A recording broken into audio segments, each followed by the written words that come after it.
आप सभी तक पहुंच रही है। सभी भक्तों से आग्रह है वो अपने दैनिक कार्य को विराम देते हुए अतिशी कथा पंडाल में आ जाए, जहाँ द्वितीय दिवसीय कथा भागवत आप सभी तक पहुंचाई जाएगी, सुनाई जाएगी।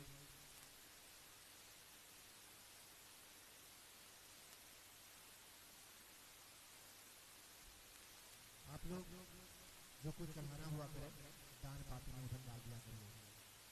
दान पात्र रखा है उसी में डाल दिया, ठीक है। बाकी सब लोगों ने कल वादा किया था कि हम बगल वालों को भी लेकर के आएंगे, अब जवाब देना पड़ेगा। कितने लोगों को लेकर आए हैं ना, देखिए हाथ उठा के खड़ा कर दिया, हम लाए हैं। ये जिम्मेदारी सबकी है, ऐसा नहीं है कि हम पंडित जी ने कह दिया तो बस सुन लिया, है कि नहीं बताइए। अच्छा ये पूरे आप ही की है तो बहुत बढ़िया बात है, ये वाली बताओ बहुत सुंदर। आज हम लोग द्वितीय दिवसीय कथा में प्रवेश कर रहे हैं। सुंदर सा चरित्र भगवान का आज आरंभ होगा। कल तो हमने कथा का महत्व सुना था, कथा क्यों सुननी चाहिए, इसलिए कथा होती है। आज से कथा में प्रवेश करेंगे हम लोग। दुनिया अपने राहों पर चलती रहती है, हम अपने राहों पर चलते रहते हैं। हमें अपने लिए क्या किया है इस पर विशेष महत्व देना चाहिए कि हम स्वयं के लिए क्या कर रहे हैं, बेटे के लिए, बहू के लिए, भाई के लिए, पिता के लिए, समस्त लोगों के लिए किया जाता है, लेकिन हम अपने लिए क्या कर रहे हैं इस पर विचार जरूर करना चाहिए कि हम क्यों आए हैं, क्या है, करना क्या है, इस पर विचार अवश्य करना चाहिए। और हम लोग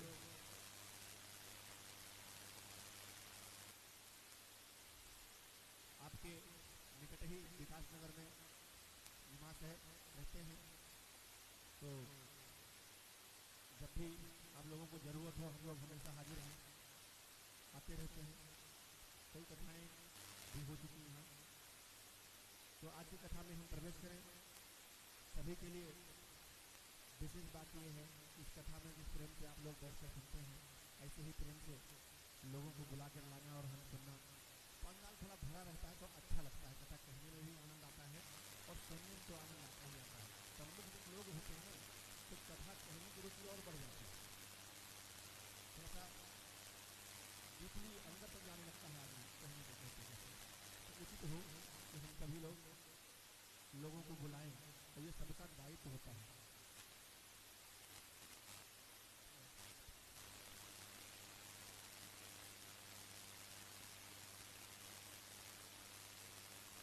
आइए हम गुरुदेव जी से आग्रह करेंगे कि आज की कथा हम लोगों को अवगत कराएं। चलते हैं पूज्य गुरुदेव जी की तरफ। पूज्य सुबोध जी महाराज।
का विनाश होता है।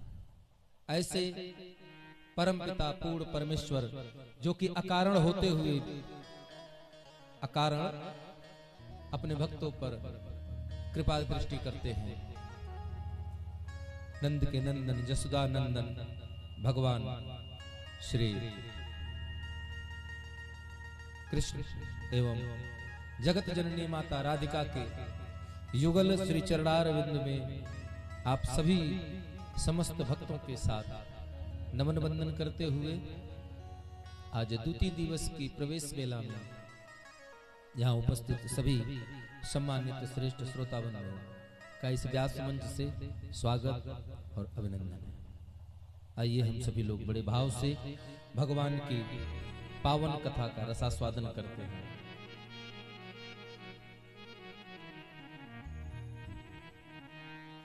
हरि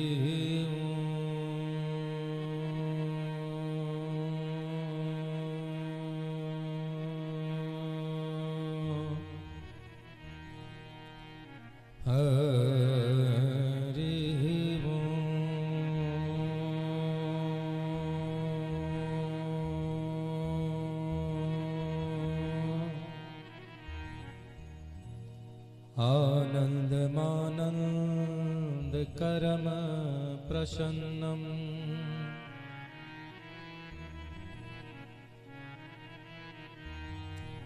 ज्ञान स्वरूपं निज भावयुक्तम्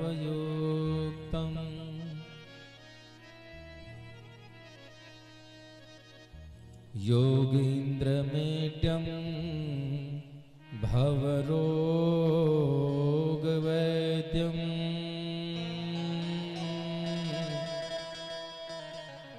श्री सद्गुरु नित्यम्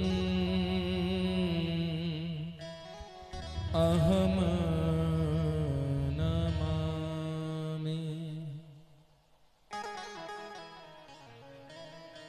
वंशी विभूषित करा नवनीरदाभा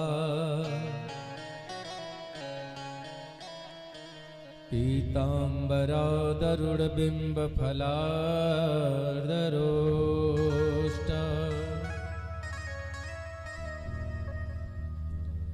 पूर्णेन्दु सुंदर मुखादर बिंब नेत्रा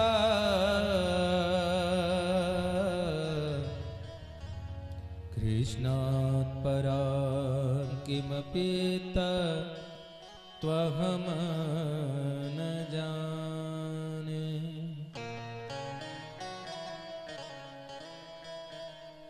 करारविंदे न पदारविंदम्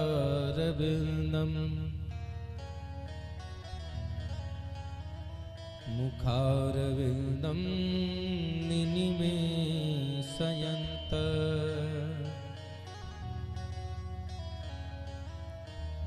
वटस्य पत्रस्य पुटे शयानं बालमुकुन्दं मनसा स्मरामि।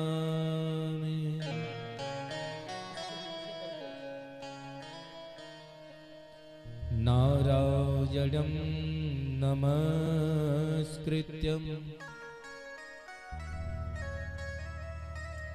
नरं चैव नरोत्तमम् देवी सरस्वती व्यासं ततो जयमुदीरये।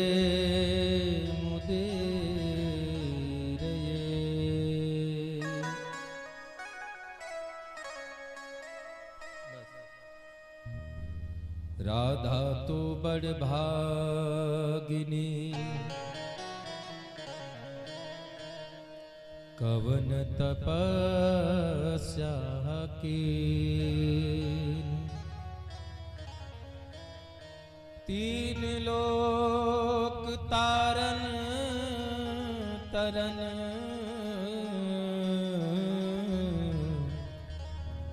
सो तेरे आधीन।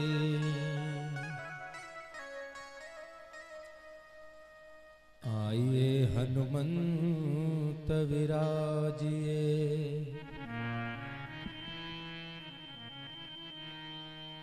श्री शंभुनाथ हनुमान।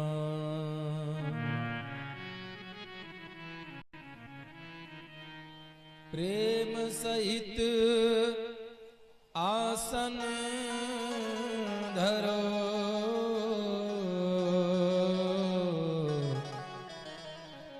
कथा सुनो धरि ध्यान। लेत सदा सुधि दीन की सहज दया के धाम।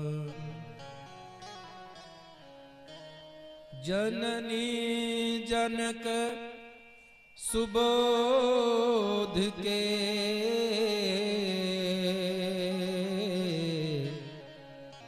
प्रभु श्री राधे श्याम।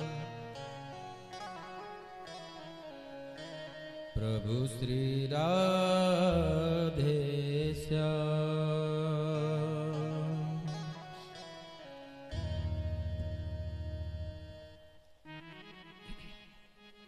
आइए दो बार भगवान नाम कीर्तन करते हुए अपने मन वाणी जिह्वा को पवित्र करते हुए आत्मसात करते हुए भगवान की पावन कथा क्रम में प्रवेश पाएंगे।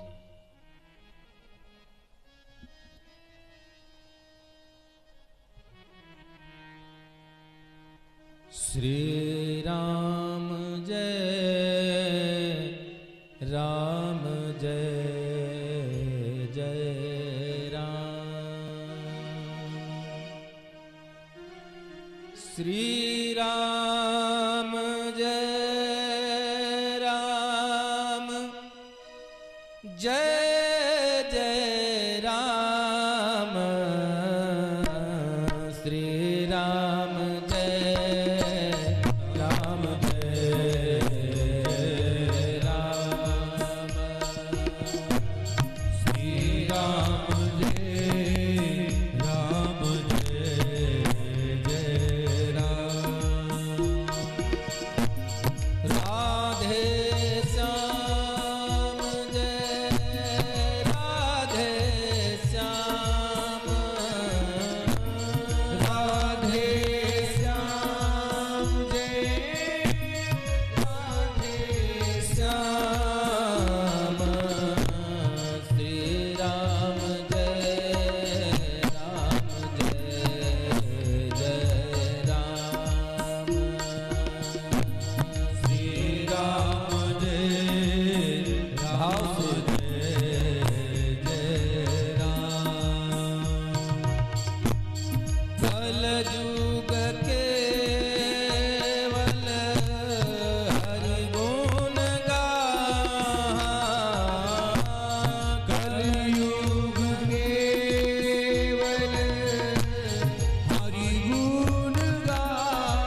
राधे श्री राधे।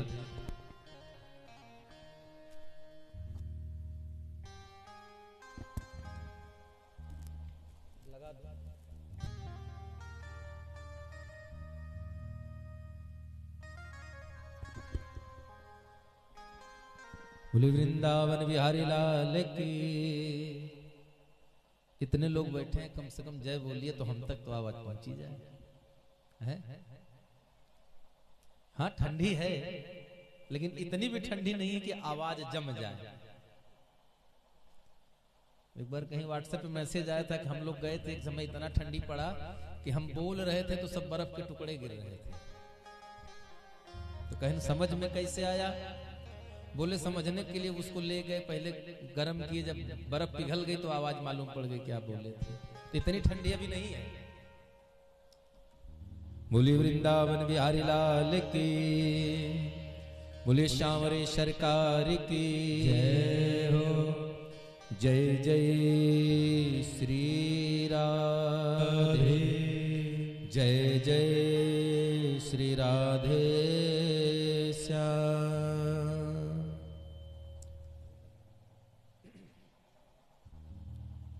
और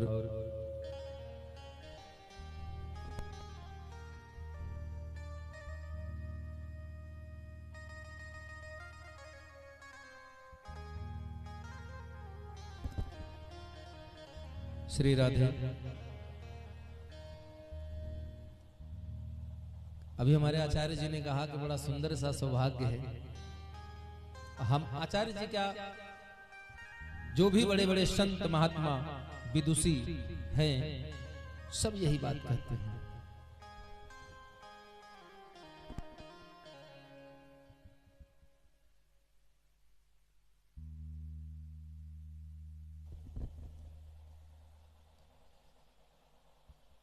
हमारे आपके जीवन में अगर भगवान की कथा मिली है तो कहीं न कहीं इस बात को आप मान लीजिए कि परमात्मा की ही कृपा है। क्योंकि गोस्वामी तुलसीदास कहते हैं, जन्म जन्म मुनि जतन कराही,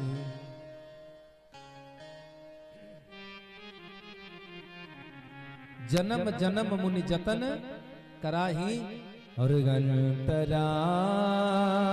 कहीं आवत नाही।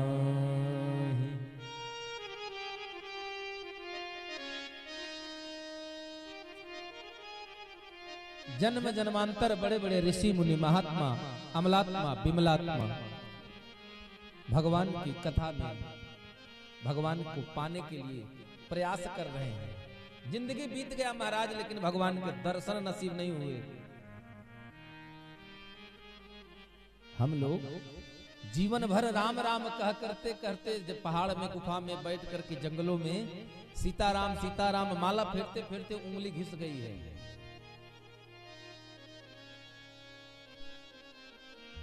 अभी बीच में एक फोटो वायरल हो रही थी, मिली थी हमको। एक महात्मा थे जो श्रृंगवेरपुर, जो आपके यही चित्रकूट और विंध्याचल के बीच का जो एरिया है, इन्हीं जंगलों में कहीं एक महात्मा थे, पहाड़ की गुफा में बैठ करके तपस्या कर रहे थे। शरीर कमजोर हो गया, गिर ना जाए, इसलिए अपने यहां सीने से जो पेड़ की पतली पतली रस्सियां नहीं होती जो लपेट कर चढ़ जाती हैं, लताओं से अपने सीने से बांध करके पीछे पेड़ में बांध करके वो तपस्या कर रहे थे। जब लोग बहुत जमाना पता नहीं कब से बैठे थे, किसी को नहीं पता, घूमने वाले जब लोग वहां गए तो उन्होंने देखा कि मात्र हड्डी बची है शरीर में। माला उंगलियों में फंसी है लेकिन शरीर छूट चुका है, शरीर मर चुके हैं महात्मा। उन संत के लिए भी यह निश्चित नहीं था कि मरने के टाइम पर उनके मुख से राम निकला ही होगा। बड़े बड़े अमलात्मा विमलात्मा, बड़े बड़े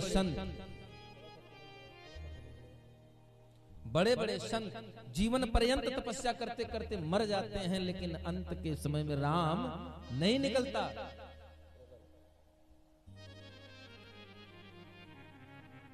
ऐसे भी भक्त हुए जिन्होंने जिंदगी में कभी भी भगवान का नाम नहीं लिया, लेकिन किसी संत के कहने पर अजामिल ने अपने बेटे का नाम नारायण रख दिया था। कहानी आप सबको पता है क्योंकि पढ़े लिखे लोग हैं।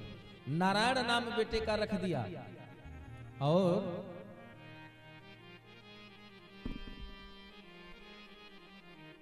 नारायण नाम किसका रखा? अपने बेटे का। जब हम या आप कोई भी संसारी व्यक्ति, संसारी जीव जब मृत्यु के करीब होता है तो कम से कम ऐसा कहते हैं संत की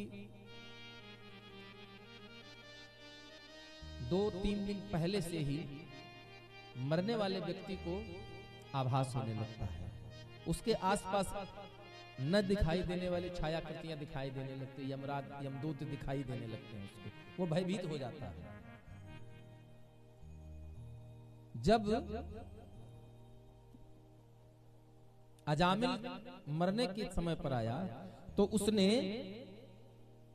अपने आंखों से जब देखा कि हमारे अगल बगल तो यमदूत खड़े हैं, वो भयभीत हो गया। और जब भयभीत हुआ तो उसने जानते क्या किया, अपने बेटे को बुलाया, नारायण बचाओ, ये लोग मुझे मारने आ रहे हैं, मुझे मारेंगे, मुझे भय लग रहा है, मुझे डर लग रहा है, मेरी रक्षा करो नारायण, मेरी रक्षा करो। अब सोचिए बुला किसको रहा था नारायण, कौन से नारायण को बुला रहा था, अपने बेटे को बुला रहा था। लेकिन नारायण की आवाज पहुंच गई यहां तक। जब ये चले वहां से तो रास्ते में नारद जी मिल गए, बोले महाराज बड़ी जल्दी में? बोले हाँ थोड़ा जल्दी है। बोले क्यों? बोले हमारा एक भक्त है अजामिल नाम का ब्राह्मण है जो बड़ा दुखी है, इस समय संकट में है, उसको मेरी आवश्यकता है, वो मुझे बुला रहा है। नारायण आओ, नारायण मेरी रक्षा करो, कहां हो? नारद जी हंसे, बोले महाराज वास्तव में आप बहुत भोले भाले आदमी हैं, बड़े भोले हैं आप। क्यों नारद ऐसा क्यों? अरे बोले वो अपने बेटे को बुला रहा है, उसको तो शायद ये भी नहीं पता है कि नारायण नाम का कोई देवता है, वो तो अपने बेटे को बुला रहा है, आप जाइए। और आप चले जा रहे हैं। तो भगवान ने कहा नहीं नारद, वह अपने बेटे को नहीं मुझे ही बुला रहा है, वो मुझे बुला रहा है। बोले नहीं नहीं ऐसा नहीं महाराज। बोले नारद वो मुझे ही बुला रहा है। बोले क्यों, आपको कैसे पता?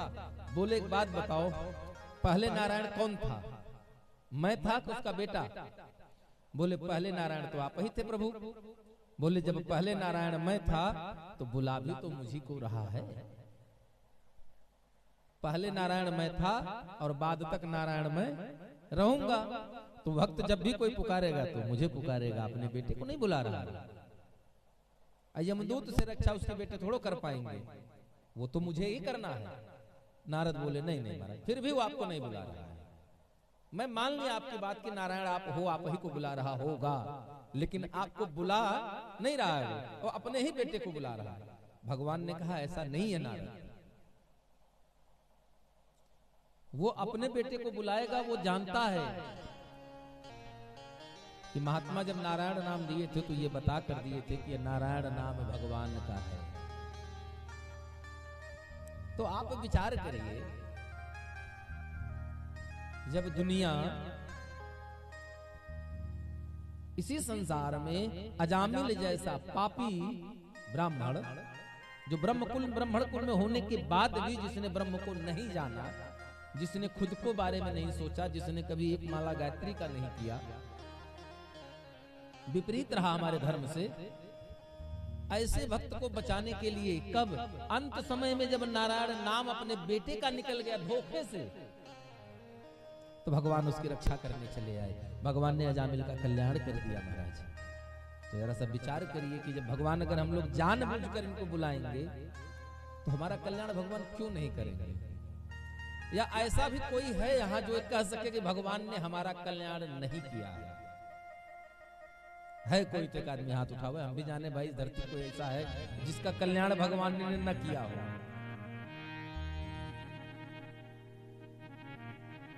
भगवान जीवन में तकलीफ तो आती है,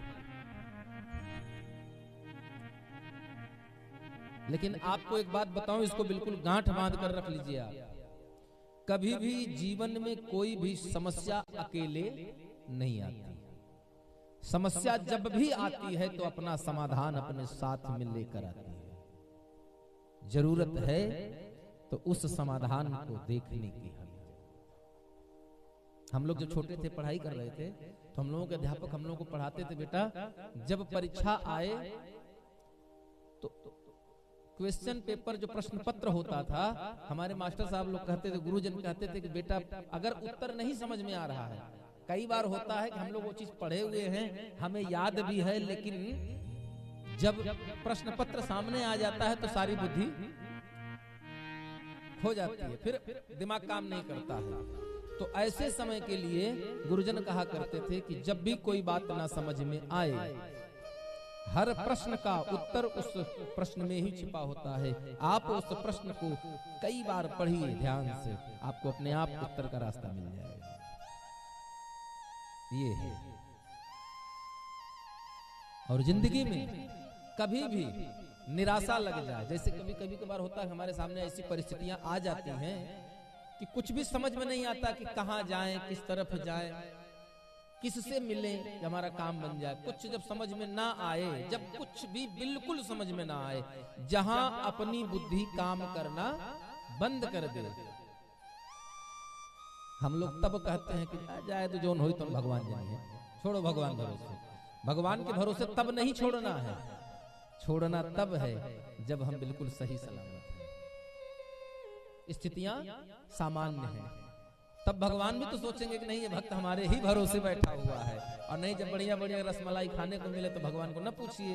और जिस दिन से भोजन की व्यवस्था बंद, उस दिन से कह दो चलो भैया जैसे भगवान रखिए वैसे रहा जाए, भगवान व्यवस्था करिए तो भोजन मिलेगा, नहीं करेंगे तो नहीं मिलेगा। भगवान बराबर करते हैं, निश्चित रूप से करते हैं। भगवत गीता में अर्जुन से भगवान श्री कृष्ण ने यही तो कहा है, अनन्या सचिंतयन्तो मां ये जना पर्युपासते तेषां नित्याभियुक्तानां योगक्षेमं वहाम्यहम्। हमारे नित्य प्रति की व्यवस्था हमारे ठाकुर जी करते हैं। ये स्वयं इनके वचन हैं, क्योंकि और किसी धर्म ग्रंथ को खोजने के लिए विज्ञान नहीं लगा हुआ है, लेकिन भगवत गीता को खोजने के लिए नासा लोगों ने, नासा के बड़े बड़े वैज्ञानिकों ने यंत्र बना रखा है, भगवान श्री कृष्ण के मुख से निकली हुई उस भगवत गीता को फिर से सुनने के लिए, जिसमें से अभी केवल ओम शब्द वो लोग पकड़ पाए हैं, बाकी आगे पीछे कुछ मिला नहीं है उनको। ये स्वयं भगवान की वाणी है, अनन्यांस चिंतयन्तो माम। हे अर्जुन, जो जीव अनन्य भाव से हमारा चिंतन करता है, हमारा भजन करता है, हमारा मनन करता है, तुम्हारा जैसा जो करेगा उसको क्या करेंगे, तेसाम नित्याभि, तेसाम माने उनके लिए, नित्या प्रतिदिन, उपयुक्ता नाम उन भक्तों के लिए प्रतिदिन जो उपयुक्त होगा, तेसाम नित्याभियुक्ता नाम, तब योग आपके लिए क्या अच्छा है, कहां आपको बढ़ोतरी देनी है, क्या आपके लिए शुभ है। तेसाम नित्याभियुक्ता नाम योग क्षेमम वहाम्यहम्। उनके अच्छे बुरे सबकी जिम्मेदारी मैं लेता हूं, सबका भरण पोषण मैं करता हूं, ये भगवान ने कहा है। लेकिन इसके लिए आपको एक काम करना पड़ेगा, तब होगा ये। सर्वधर्म परित्यज्य, सभी धर्मों का परित्याग कर दीजिए। महाराज कहां जाए, मामेक शरणम ब्रजः। हे अर्जुन, जिस दिन यह जीव संसार के तमाम संबंधों से जो उम्मीद है ना, उस उम्मीद को छोड़ देगा, उस दिन मैं अपने उस भक्त का कल्याण कर देता हूं।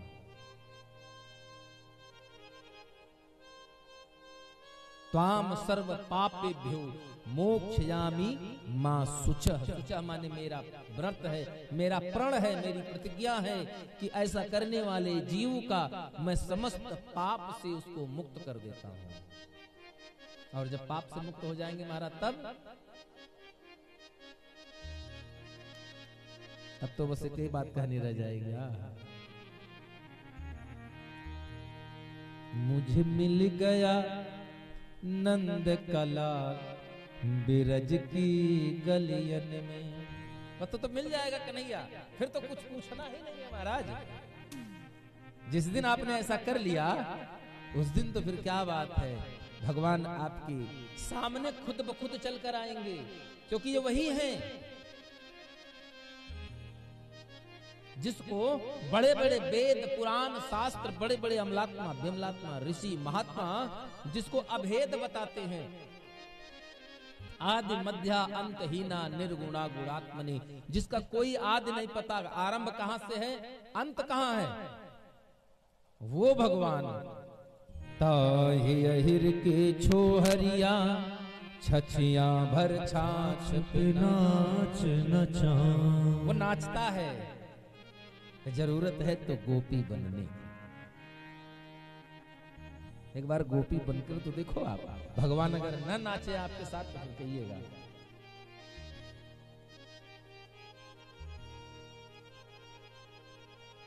वो एक भक्त थे, वो अपने ससुराल गए।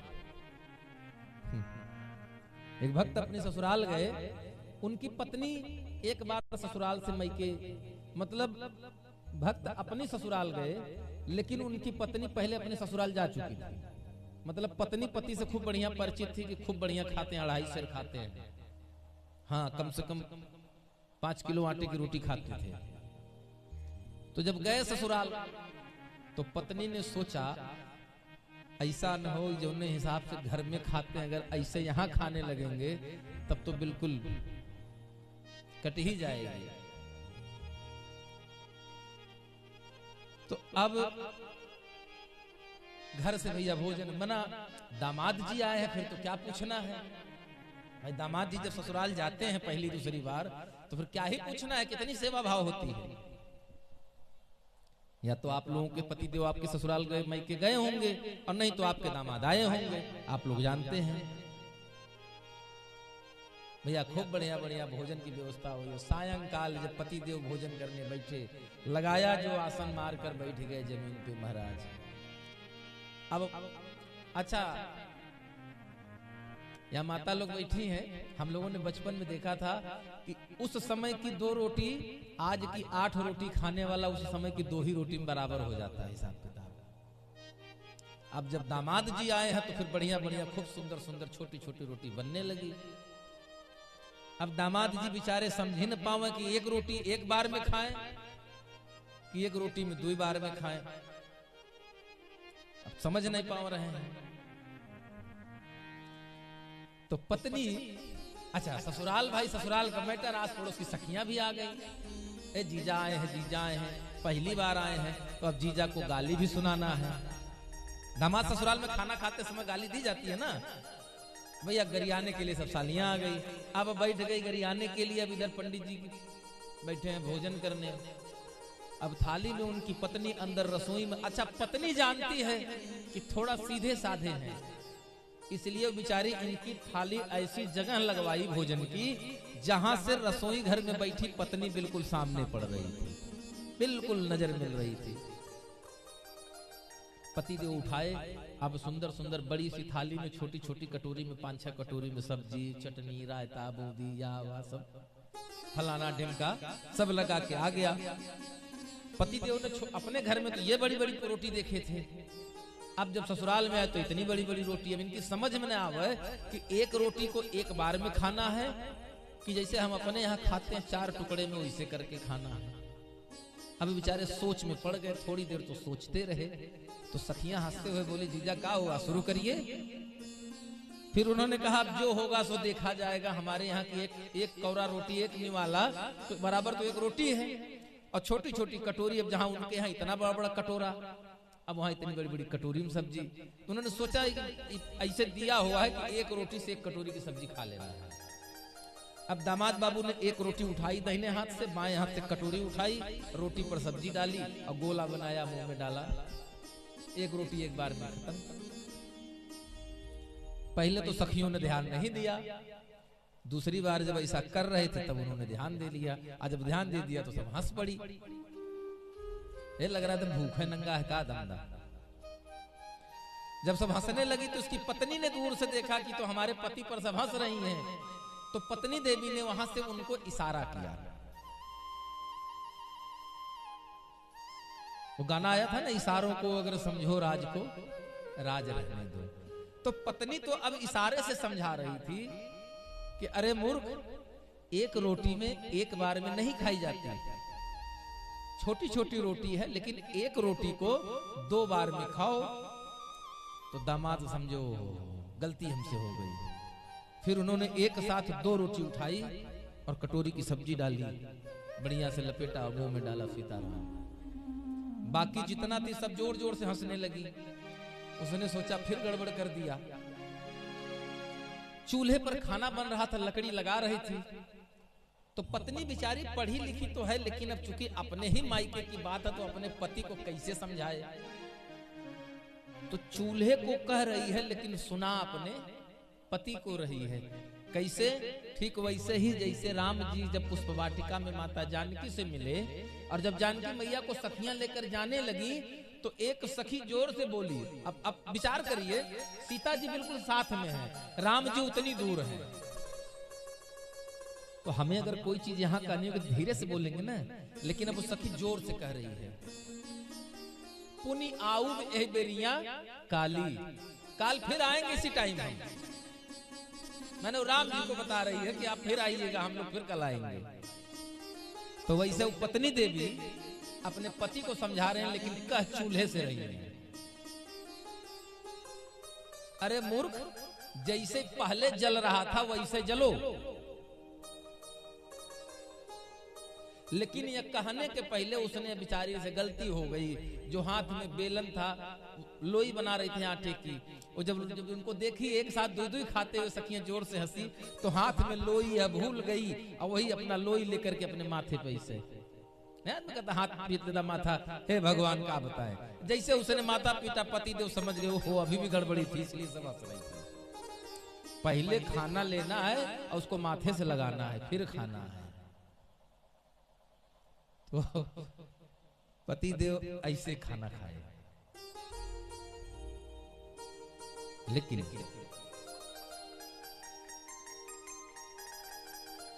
ठीक वही प्रकार है जिस प्रकार खाना आप चाहे जैसे लो, भोजन चाहे एक बार में 1 रोटी खाओ, चाहे एक बार में इकट्ठे 10 खा जाओ, लेकिन काम उसका क्या है, वो आपके शरीर को पुष्ट करता है, तत्व देता है जो आपके शरीर को स्वस्थ रखता है। उसी प्रकार परमात्मा का नाम भाव कुभाव अनख आलस, भाव कुभाव अनख आलस हूँ, नाम जपत मंगल दिसित। कैसो लीजिए, चाहे भाव से लीजिए, चाहे कुभाव से लीजिए, चाहे प्रेम से लीजिए, चाहे दुश्मनी में लीजिए, चाहे जैसे लेंगे, लेकिन वो करेगा आपका कल्याण ही, वो कभी आपको नुकसान नहीं करेगा। क्यों? क्योंकि भगवान का स्वरूप है, भगवान का स्वभाव ही है। और भगवान ने स्वयं भी कहा है, करऊं सदा तिनकर रखवारी, मैं उनकी रक्षा करता हूं। कैसे? जिमि बालक राखे महतारी, जैसे एक माँ अपने दुधमुहे बच्चे की रक्षा करती है, मैं बिल्कुल वैसे ही उनकी रक्षा करता हूं। और इतना बढ़िया भगवान है। भगवान, हम लोग कहते हैं ना, तुम ठाकुर मेरे प्रभु शरण गहूं किसकी, तो इतना बढ़िया ठाकुर दूसरा मिलेगा भी नहीं। एक बात ये भी जान लीजिए आप, क्योंकि हमारे सरकार का क्या ही कहना है महाराज, रीझे पे लंक दई खीझे दये बैकुंठ, अंधाधुंध दरबार है, रहु रे दास निशंक।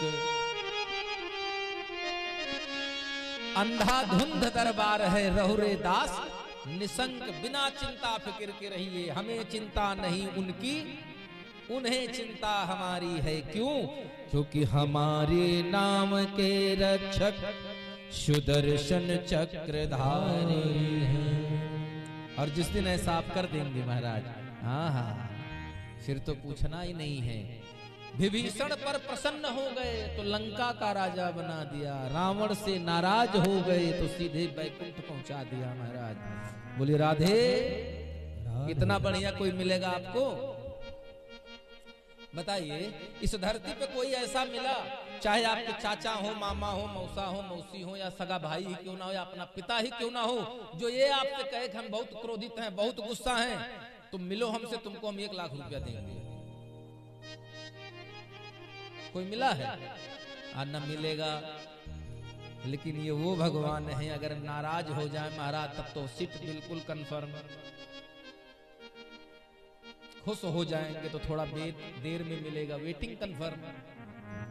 रावण पर नाराज ही तो हुए थे, और जटायु जिसे यही कहा था कि हे तात, आप जाकर के हमारे पूज्य पिता महाराज दशरथ से ये मत कहिएगा कि जानकी का हरण हो चुका है। अगर मैं रघुवंशी राम हूं तो अकेले रावण नहीं आएगा, कुल सहित पूरा खानदान के साथ रावण आएगा और आकर के हमारे पिताजी को यह बात बताएगा कि महाराज मैंने सीता का हरण किया था। अब बताइए, इतना बढ़िया भगवान कहीं मिलेगा आपको? जिसकी पत्नी चुराए उसको कहे कि वो बैकुंठ जाकर के हमारे पिताजी को बताएगा। जो हमारे भगवान को जहर देकर मारने आती है उसको भगवान अपनी मां बना लेते हैं। ऐसा कोई मिलेगा? कहीं नहीं मिलेगा महाराज। दुर्भाग्य हमारा है। गोस्वामी तुलसीदास दोहावली में कहते हैं, नियरे होए सोझत नहीं, लानत ऐसे जिंद अंधा। नियरे होए सूझत नहीं, नियरे बिल्कुल पास में है लेकिन दिखाई नहीं दे रहा है। गोस्वामी जी कहते हैं, नियरे होई सूझत नहीं, लानत ऐसो जिंद, तुलसी इस संसार को भजबु मोतिया। हम नहीं कह रहे हैं, गोस्वामी जी कह रहे हैं कि तुलसी इस संसार को भजऊ मोतिया बिंद। भगवान हमारे पास में है, हमको दिखाई नहीं पड़ रहा। दूर वाला दिखता है, पास वाला नहीं दिखता। जिसको दूर का दिखे पास वाला नहीं दिखे उसको क्या हुआ है? मोतिया बिंद। अब ऑपरेशन कराओ तो भगवान सदैव कल्याण करते हैं महाराज, किसी भी दशा में। और भगवान तो वो हैं जो प्रत्यक्ष आपको नहीं मिल सकते हैं, तो मिलते किसके स्वरूप में हैं? भगवान राम जब राजा बने और विश्वामित्र जी अयोध्या नगरी के महल में प्रवेश हो रहे हैं, हमारे सरकार दौड़ कर गए हैं महाराज, अपने कांधे से अपना पीतांबर उठा करके मार्ग में बिछा दिया। भैया लक्ष्मण ने बाद में पूछा, भैया आपने ये क्या कर दिया? पूरे मार्ग में तो ऐसे ही कालीन बिछी हुई है। और गुरु आगमन पर हमारे सेविकाओं ने, हमारे सेवकों ने सुंदर पुष्प की वर्षा कर दिया, मार्ग में तो पूरा पुष्प बिछा हुआ है। ऐसा आपने क्यों किया? आपने अपना पीतांबर क्यों जमीन पर डाल दिया? तो गोस्वामी तुलसीदास कह रहे हैं कि भैया राम कह रहे हैं, अरे बड़े भाग्य पाई बसत संगा, बड़े भाग्य पाई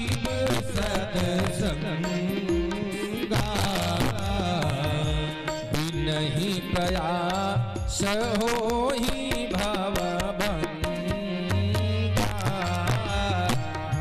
बिनहि प्रयास होई भव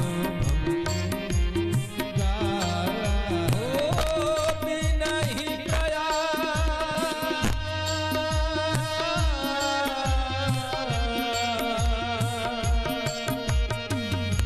और ये सत्संग कब मिलेगा, संत का दर्शन कब होता है, यह बात सुंदर कांड में विभीषण जी हनुमान जी से कह रहे हैं। क्या अब मोहि भाव रोष हनुमंता, अब मोहि भाव रोष हनुमंता,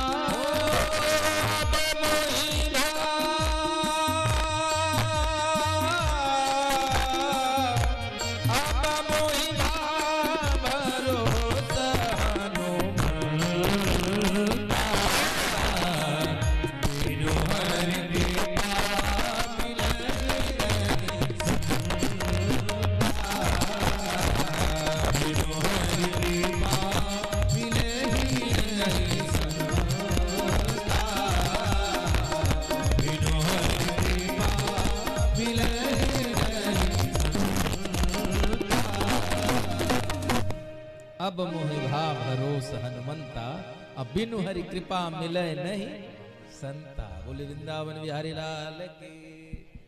हाँ, आवाज नहीं आ रही, थोड़ा जोर से बोलिए, धीरे से बोले राधे, और धीरे से, थोड़ा सा और कमजोर लग, ताकत लगाइए, राधे राधे। हाँ, हम धीरे से बोलेंगे तब आप लोग जोर से बोलेंगे, अब हम समझ गए हैं। हाँ, अच्छा, कितने लोग व्रत हैं यहाँ? व्रत है कोई? नहीं है? हाँ, बस खाली माता जी हैं, तब वो आप लोगों की आवाज नहीं निकल रही है, बताइए। हमारे यहाँ तो ऐसे ऐसे पंडित जी हैं, ऐसे ऐसे पंडित जी हैं जो 5-5, 6-6 पराठा नाश्ता करके आते हैं, कहें महाराज जी बस सवेरे आलू की भुजिया 4 पराठा खाए हैं, बाकी व्रत हम भी हैं। हाँ, कहें बाकी व्रत हम भी हैं महाराज। बोलिए राधे। हाँ। तो भगवान की कथा में आप जब भी आएंगे, चाहे जिस भाव से बैठिए, देखिए मैं ये नहीं कहता हूँ कि यहाँ पर अगर आए हैं और यहाँ बैठे कथा में तो सबके मन में भगवान ही बसे हैं, ऐसे तो बसा सबके मन में है, लेकिन किसके मन में भगवान बसे हैं, उनकी छवि लेकर के कौन बैठा है वो मैं नहीं जानता हूँ। पता नहीं यहाँ कितने लोग आए होंगे भजन सुनने, कितने इसमें से बैठे होंगे जो कि महाराज जी देखें कैसा बोलते हैं। कुछ लोग ऐसे होंगे कि देखें जरा हमारे श्रीवास्तव भैया जी ने कितनी बढ़िया व्यवस्था करी है। वास्तविकता है, ये सत्य है, हम लोग तो कथा ही कर रहे हैं।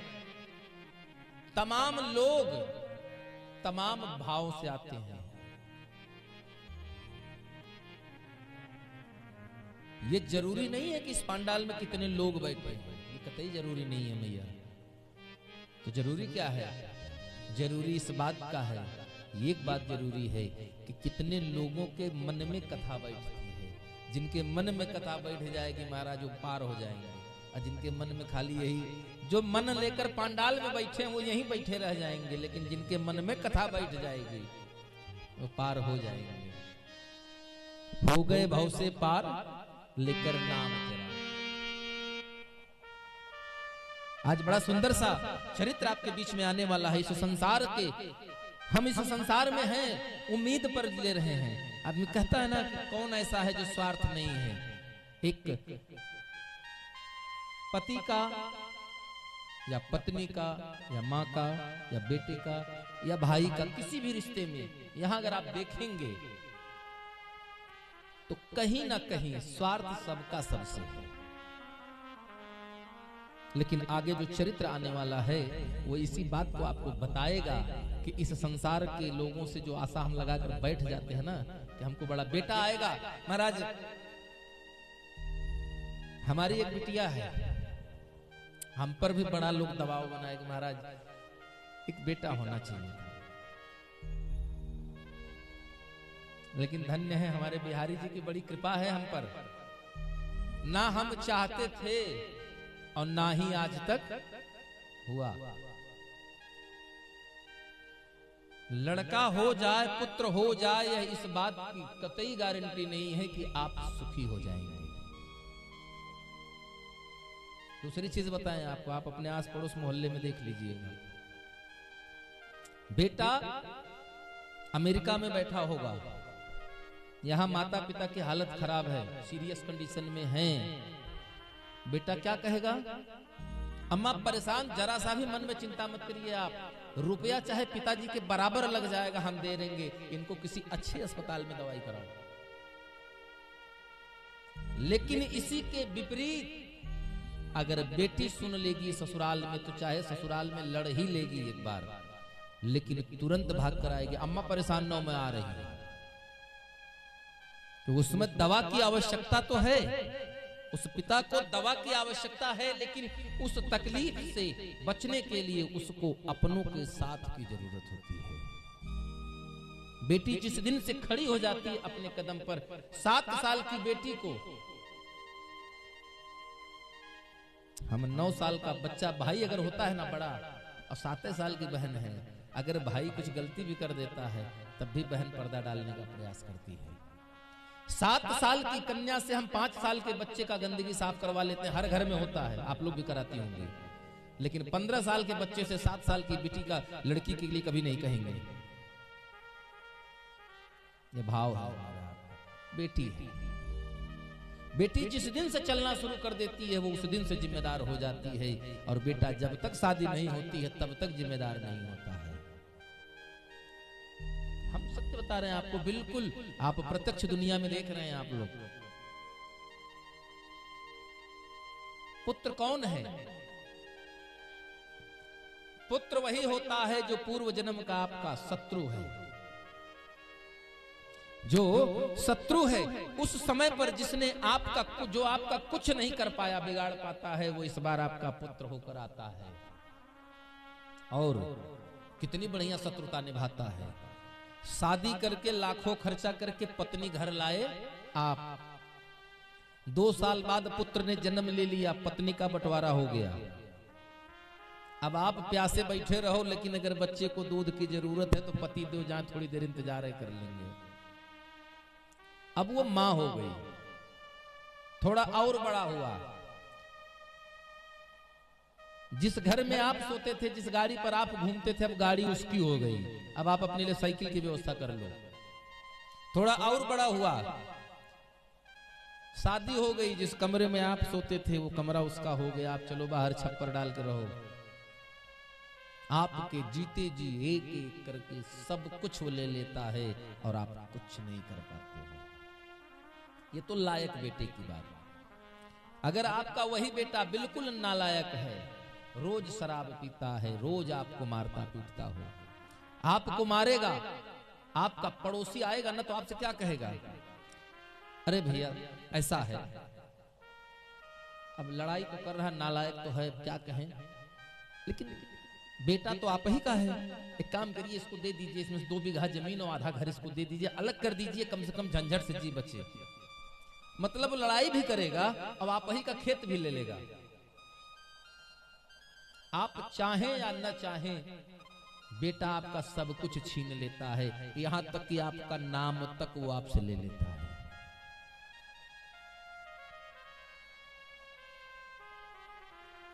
और बेटी,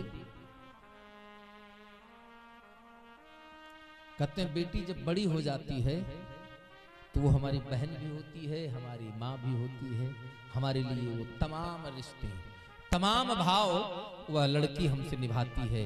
और आज हम, समाज इतना बदल चुका है महाराज कि जिसके कोई सीमा नहीं, जिसका कोई भाव नहीं।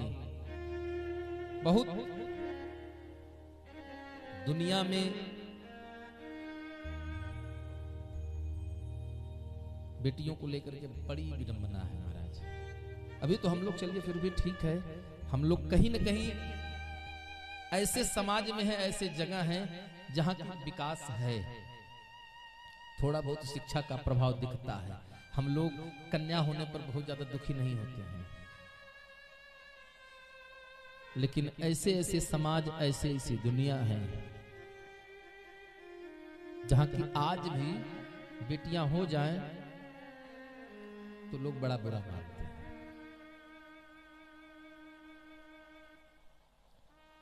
आगे कथा आ रही है, आपको सुनाएंगे कि बेटे के लिए, संतान के लिए एक ब्राह्मण देव हैं, बहुत दुखी रहे, सब कुछ कर लिया महाराज, लेकिन संतान नहीं हुई। और जब संतान हो गई तो ऐसी हो गई कि जिसने आपको वो सब कुछ दिखा दिया जो उन्होंने कभी जीवन में सोचा नहीं था। आइए हम सभी लोग एक छोटा सा संकीर्तन करते हैं, इसके पश्चात बड़े भाव से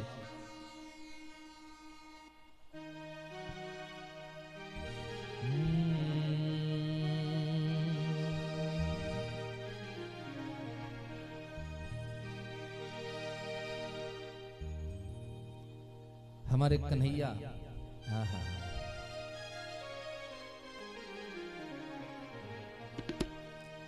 बहुत सुंदर भाव है, हम सभी लोग कहेंगे।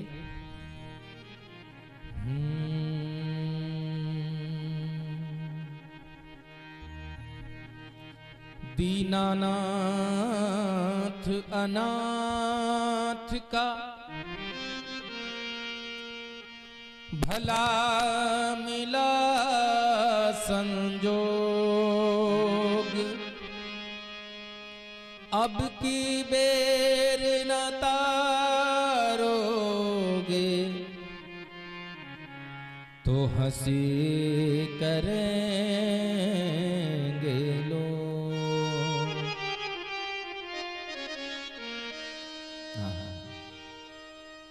आइए भगवान से ही प्रार्थना करते हैं कि हे प्रभु,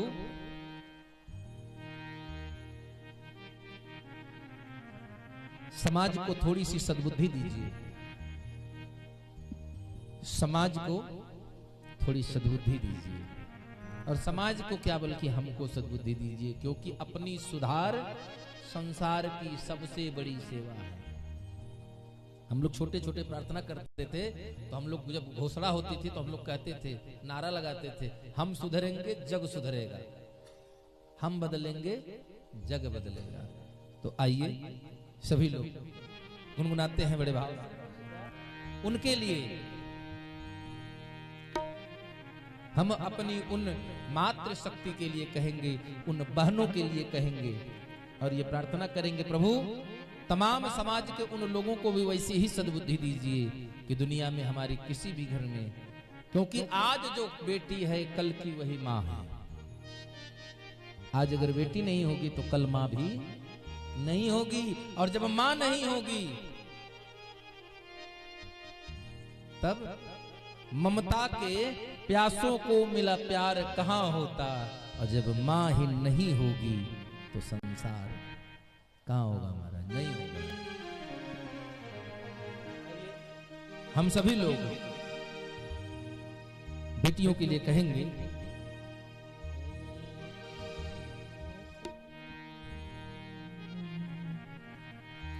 मुझको किसी के हाथ से छूने नहीं दिया, मुझको किसी के हाथ से छूने नहीं दिया, मुझको किसी के हाथ से छूने नहीं दिया, मुझको किसी के हाथ से छूने नहीं दिया, मुझको किसी के हाथ से छूने नहीं दिया, ओ मुझको किसी के हाथ से छूने नहीं दिया। और क्या करती है ये कौन कह रहा है? एक भाई अपने समाज में लोगों से कह रहा है, बचपन से जवानी तक रोने नहीं दिया, बचपन से जवानी तक रोने नहीं दिया, कुर्बान जाऊं मैं तेरी बहना की खुशी पर, कुर्बान जाऊं मैं तेरी बहना की खुशी पर, बहनों ने कभी शेर मेरा झुकने नहीं दिया,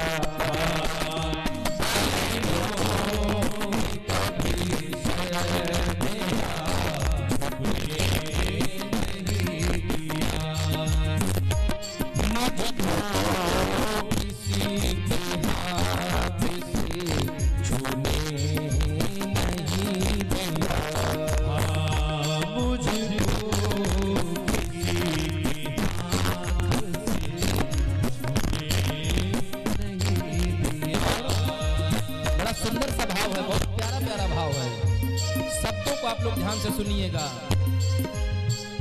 हाँ, रिश्ते को अपने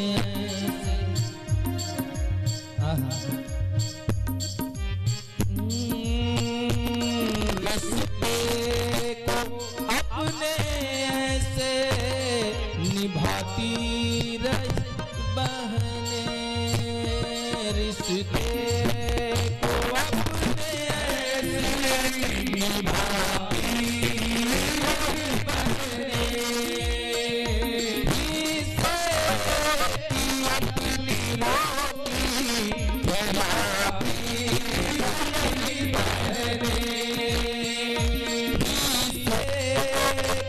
अपने रोटी खिलाती रही बहने। ऐसा क्यों? क्योंकि हाँ हाँ हाँ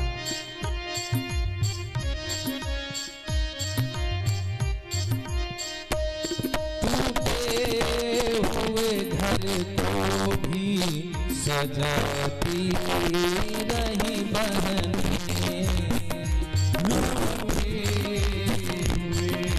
घर को सजाती रही बहने, घर को भी सजाती रही बहने,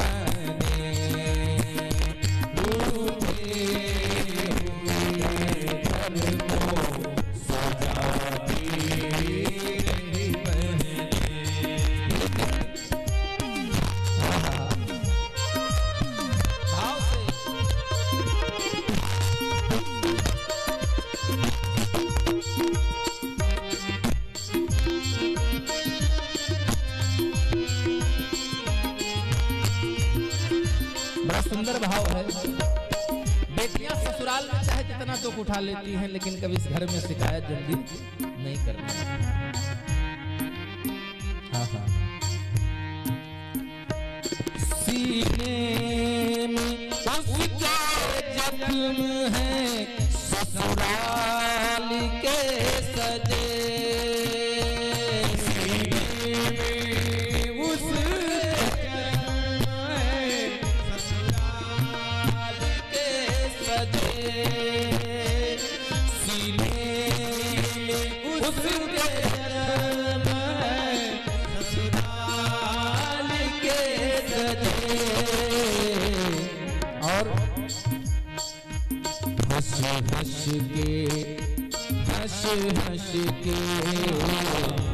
हंस के दिल अपना छुपाती रही बहने,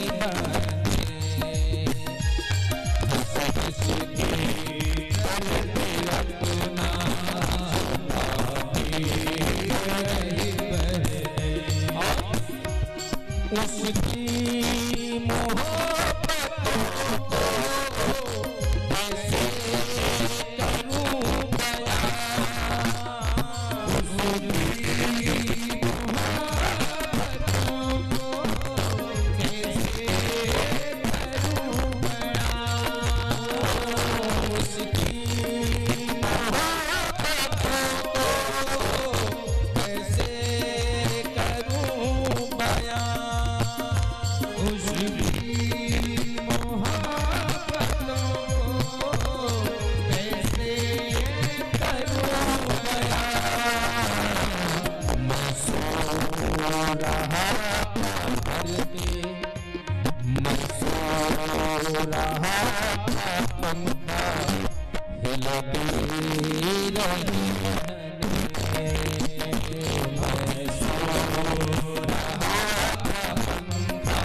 भाई के अंदर होगा, लेकिन अगर पड़ोसी कहीं गलती से कहने आ जाए, अरे पड़ोसी को मत छोड़िए, अगर घर के अपने माँ बाप भाई को कुछ कहने आते हैं तो भाई का पक्ष लेकर बहने मेरा तुरंत खड़ी हो जाती है।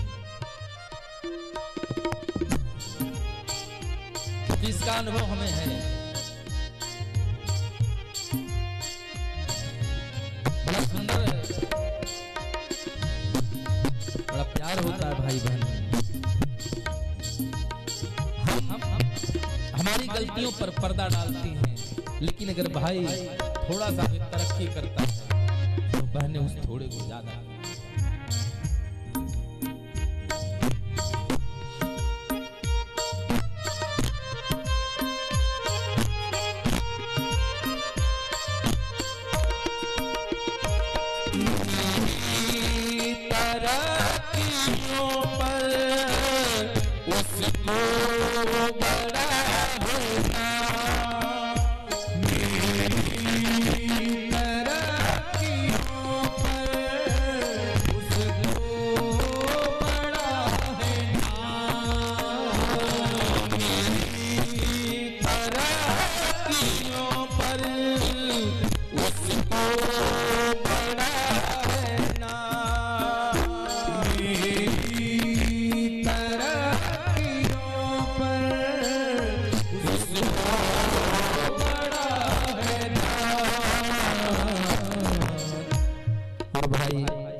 जब भाई कमजोर पड़ जाता है, सभी सगे संबंधी सभी रिश्ते एक बार छोड़ भी देते हैं। भले दोनों में प्रेम ना हो, लेकिन फिर भी जरूरत पड़ती है तो बहनें आपका साहस बनाती है। बहुत सुंदर स्वभाव है।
मैं भी तो 5 बहनों का इकलौता भाई हूँ।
रुखसत के वक्त मुझको,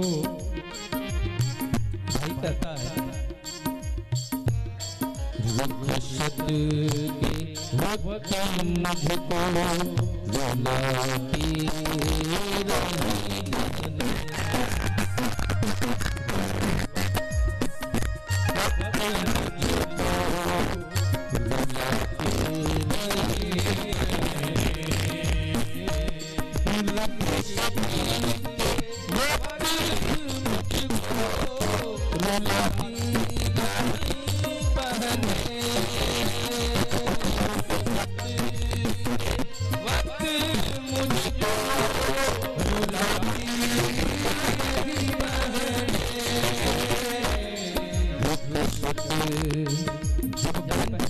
जाती है महाराज। हर माँ बाप के तो कलेजे का टुकड़ा होता है, लेकिन उस भाई का भी हृदय फूट फूट कर रोता है जिसके साथ लड़ता है, झगड़ता है, खेलता है, खाता है। बहुत सुंदर स्वभाव है।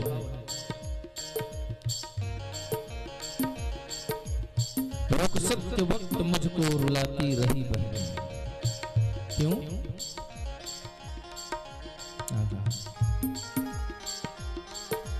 हिस्से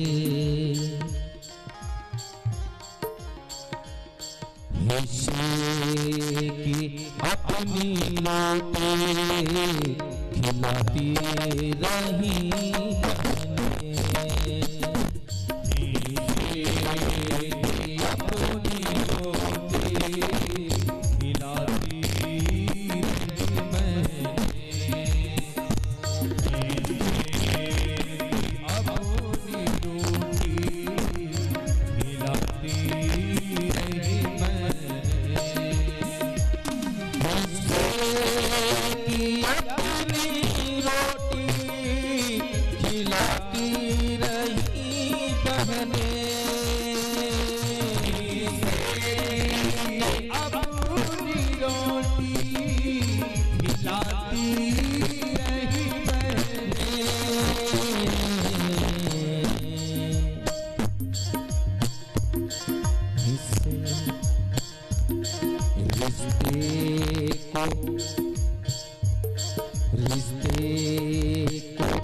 रुखसत के वक्त मुझको रुलाती रही बहन। बड़ा सुंदर, बड़ा प्यारा सा रिश्ता होता है महाराज। मुझको किसी के हाथ से छूने नहीं दिया, हिस्से की अपनी रोटी खिलाती रही बहने। आज समाज कहना तो नहीं चाहिए, लेकिन फिर भी कहीं न कहीं हम लोगों का भी उत्तरदायित्व तो बनता है इस बात को बताने का कि हम जिस मार्ग पर जा रहे हैं वो मार्ग सर्वथा गलत है। आज भी तमाम समाज में, तमाम जगहों पर यह गलत धारणाएं हम लोगों के मन में हो गई कि बेटा है तो हमारा कुल, हमारा वंश आगे चलेगा, नहीं है तो हमारा कोई नाम लेने वाला नहीं है। वो बेटे ही हैं जो आपको वृद्धाश्रम छोड़कर आते हैं, बेटियां नहीं छोड़कर आती। लेकिन जिम्मेदारी दोनों की बनती है। अगर बेटे गलत हैं तो कहीं ना कहीं बेटियां भी गलत हैं, क्योंकि जो आपके घर की बेटी है कल वही किसी के घर की बहू है। एक लड़की शादी करके अपने घर जा रही, विदा हुई,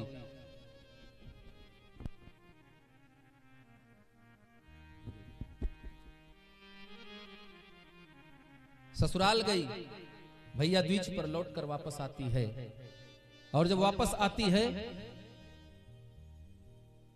तो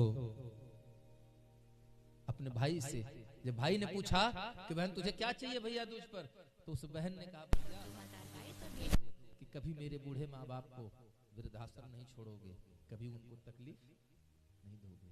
भैया ने कहा दिया, लेकिन एक वचन तू मुझे देकर जा कि मैं तेरे माँ बाप को कभी तकलीफ नहीं पहुंचाऊंगा, लेकिन तू अपने सास ससुर को भी कभी तकलीफ नहीं पहुंचाएगी, तब मैं तेरे माँ बाप का ध्यान रखूंगा। बेटे, रिश्ते में फर्क हमेशा एक नया रिश्ता जुड़ने के बाद ही आता है। हालांकि हम ये नहीं कहते कि सारी जगह बहू ही गलत है। शादी होने के बाद जो भाई, चार भाई एक थाली में बैठकर खा लेते हैं, वो चार भाई आमने सामने चार थाली में भी खाने को तैयार नहीं होते। सोचने के लिए तो जिम्मेदारी हमारी अपनी भी बनती है। और एक बात, यहां बैठी तमाम माताएं हैं, आप लोग बिल्कुल इस चीज को गांठ बांध कर रख लीजिए। सर्वे में आया है, अगर 100 बेटियों का घर टूटा है तो 100 में 88% कारण मायके पक्ष से उनकी माता जी हैं। इसलिए आप लोग विशेष रूप से ध्यान दीजिए, बेटी से संबंध रखिए। हमें नहीं कहते हैं बेटी से बात मत करिए, हाय हाय लो मत करिए, करिए खूब करिए, लेकिन कभी उसके घर के मैटर में आप दखलंदाजी ना करें कि नहीं अगर तुम्हारी देवरानी ने चाय नहीं बनाया तो तुम क्यों बनाई। भैया तुम्हारे घर का मामला है, उसको तुम समझो, हमसे मतलब नहीं है। क्योंकि अगर हम दूसरे के घर में आग लगाएंगे तो कहीं ना कहीं घूम करके वो आग हमारे घर तक भी आएगी। बोलिए राधे। हाँ, भागवत में भी लिखा है कि नारद जी एक बार सत्संग की इच्छा लेकर के भ्रमण कर रहे हैं, और सत्संग की इच्छा से भ्रमण करते करते नारद जी मृत्युलोक में आए। और मृत्युलोक में आए तो भगवान सूत जी कथा सुना रहे। किनको? सूत जी किनको कथा सुना रहे थे? सौनकादिक ऋषियों को। कहा? नैमिषारण्य में। और आज नारद जी भटक रहे हैं सत्संग की इच्छा लेकर के। नारद जी कहां कहां गए हैं? पृथ्वी पर तमाम तीर्थों का भ्रमण किया। पुष्करम च प्रयागम च काशी गोदावरी तथा हरि क्षेत्रम कुरुक्षेत्रम श्रीरंगम सेतु बंधनम एवं मातिषु तीर्थेषु। नारद जी इन तीर्थों का भ्रमण करते करते थक गए, लेकिन कहीं सत्संग उनको नहीं मिला। महाराज चलते चलते कहां पहुंच गए? बद्री विशाल। बद्री विशाल में पहुंचे और सत्संग की इच्छा ढूंढ रहे हैं, माने कथा सुनना चाह रहे हैं। अब आप विचार करिए कि नारद जी से भी बड़ा कोई वक्ता हो सकता है क्या? जिनके कथा सुनाने पर, जिनके प्रवचन देने पर व्यास जी ने इतनी बड़ी ग्रंथ की रचना कर दिया, उनको भी अभी वक्ता होने की जरूरत। वो तो वक्ता है ना, लेकिन एक अच्छे वक्ता में सबसे बड़ी अच्छे वक्ता की पहचान कि वह वक्ता स्वयं एक बहुत अच्छा श्रोता हो।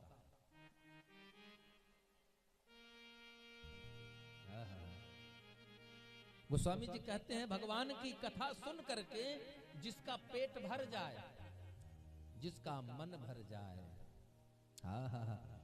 रस विशेष तिन जाना नहीं। भगवान कहते हैं गोस्वामी जी कि कान जो हमारे हैं इससे भगवान की कथा को पीना है। करऊं श्रवण पुट पान, पीजिए, लेकिन कैसे? भगवान की कथा सुनकर जो अघा जाएगा, बहुत सुन लिया है, समझो कि उसने रस विशेष तीन जाना नहीं, वो भगवान के बारे में कुछ नहीं जान पाया। नारद जी सत्संग ढूंढ रहे हैं, जबकि खुद एक बहुत अच्छे वक्ता हैं, बहुत अच्छे कथावाचक हैं। आज वो नारद जी सत्संग की इच्छा लेकर घूम रहे हैं और पहुंच गए बद्री विशाल। उनको वहां कौन मिला? 4 संत मिले हैं, 4 संत मिले हैं, और संतों का नाम है सनक, सनंदन, सनातन और सनत कुमार। ये 4 भाई हैं, भगवान के अवतार हैं, और चारों भाई तपस्या के बल में अपने शरीर को बचपन से बड़ा होने ही नहीं दिया, बचपन में ही बने रहे। और सुंदर नारद जी मिले। नारद जी के मुखमंडल पर चिंता व्याप्त है। यह देख करके उन सनकादिक ऋषियों ने पूछा, कहा नारद जी, आप जैसे परम वैष्णव के चेहरे पर ये चिंता की लकीरें, ये सोच का निशान शोभायमान नहीं हो रहा है। महाराज ऐसा क्या हो गया कि आप जैसे संत के चेहरे पर सोच का डेरा आ गया, जो आप चिंता में ग्रसित हो गए? आखिर ऐसा क्या हो गया प्रभु? तब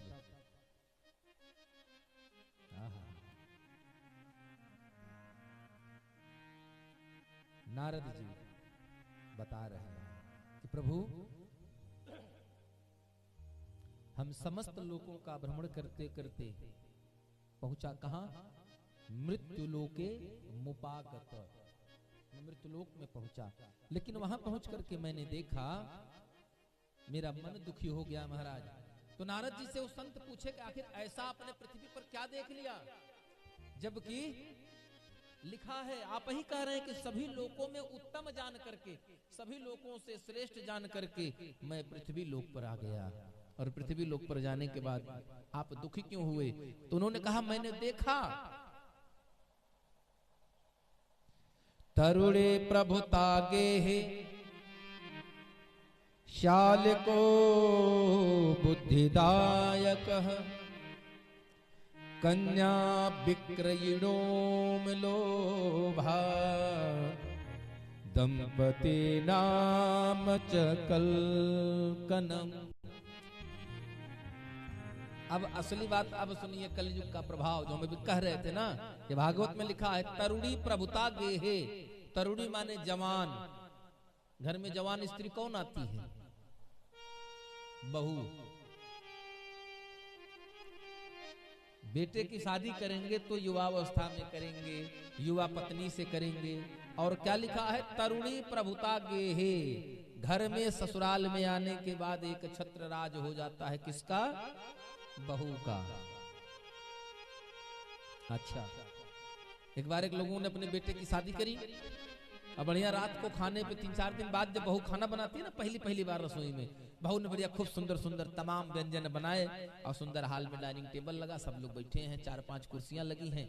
एक तरफ सासू मैया बैठी, सामने वाली कुर्सी खाली थी, अगल बगल एक तरफ पति बैठ गए, देवर बैठ गए, एक तरफ बेटे सब बैठ गए, बेटियां बैठ गई। तो सासू मैया ने मुस्कुराते हुए अपनी बहू से कहा, देख लो बेटा, इस घर में सरकार हमारी चलती है, शासन किसका है? मेरा है। तो बहू ने कहा, माता जी, सरकार आपका भले ही क्यों ना हो, विपक्षी पार्टी मेरी ही रहेगी, विपक्ष में मैं ही बैठूंगी। और जो सामने खाली कुर्सी पड़ी थी, उस कुर्सी पर जाकर बहू रानी बैठ गई। तो विपक्ष प्रतिपक्ष वाली व्यवस्था ना हो। माता जी, आप लोगों के लिए बता रहा हूं, चौथापन आवे, पोती पोता का मुंह देख लो, उसके बाद अलमारी चाबी पकड़ा दो, बहू अपन चाबी पकड़ो, तुम आपन तेज संभारो आप। हाँ, और शाम तक की जौन 2-4 रोटी मिले, नमक रोटी खाओ पियो चोखा चटनी के साथ, और भजन करो सीताराम सीताराम, नहीं तो भजनों में डंडा खलल हो जाएगा महाराज। हाँ, सास।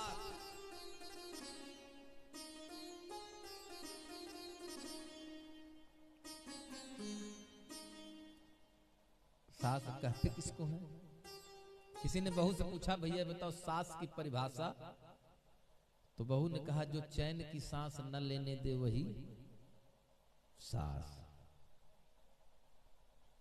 कहिन पतोहू, कहिन जो आवत मान सब पत कई डारे वही पतोहू। कहिन घर में उतरे और बाद में अभी नई पुरान बाद में बाकी सारी व्यवस्था तुरंत तैयार, विपक्ष में सरकार बना ले, वह पतोहू। बोले राधे।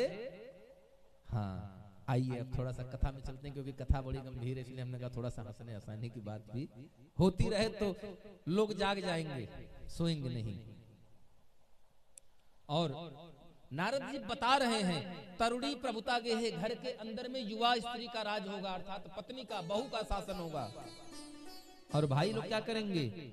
श्याल को बुद्धिदायक शगा, पढ़ा लिखा योग्य भाई घर में बैठा रहेगा, लेकिन उसके साथ कोई सलाह मशवरा नहीं होगा। तो कहन महाराज सलाहकार कौन बनेगा? सलाहकार श्याल को बुद्धिदायक, साला जो होगा वो सलाहकार बन जाएगा। कन्या विक्रयणो लोभा दंपति नाम जगलगनम। हम लोग बेटी या बेटे का विवाह करेंगे तो मानो ऐसा करेंगे, कलयुग में हो रहा है। नारद जी बता रहे हैं, जैसे लगता है कन्याओं की खरीद फरोख्त हो रही है, कन्याएं खरीदी और बेची जा रही हैं। हमारा मन बड़ा दुखी हो गया।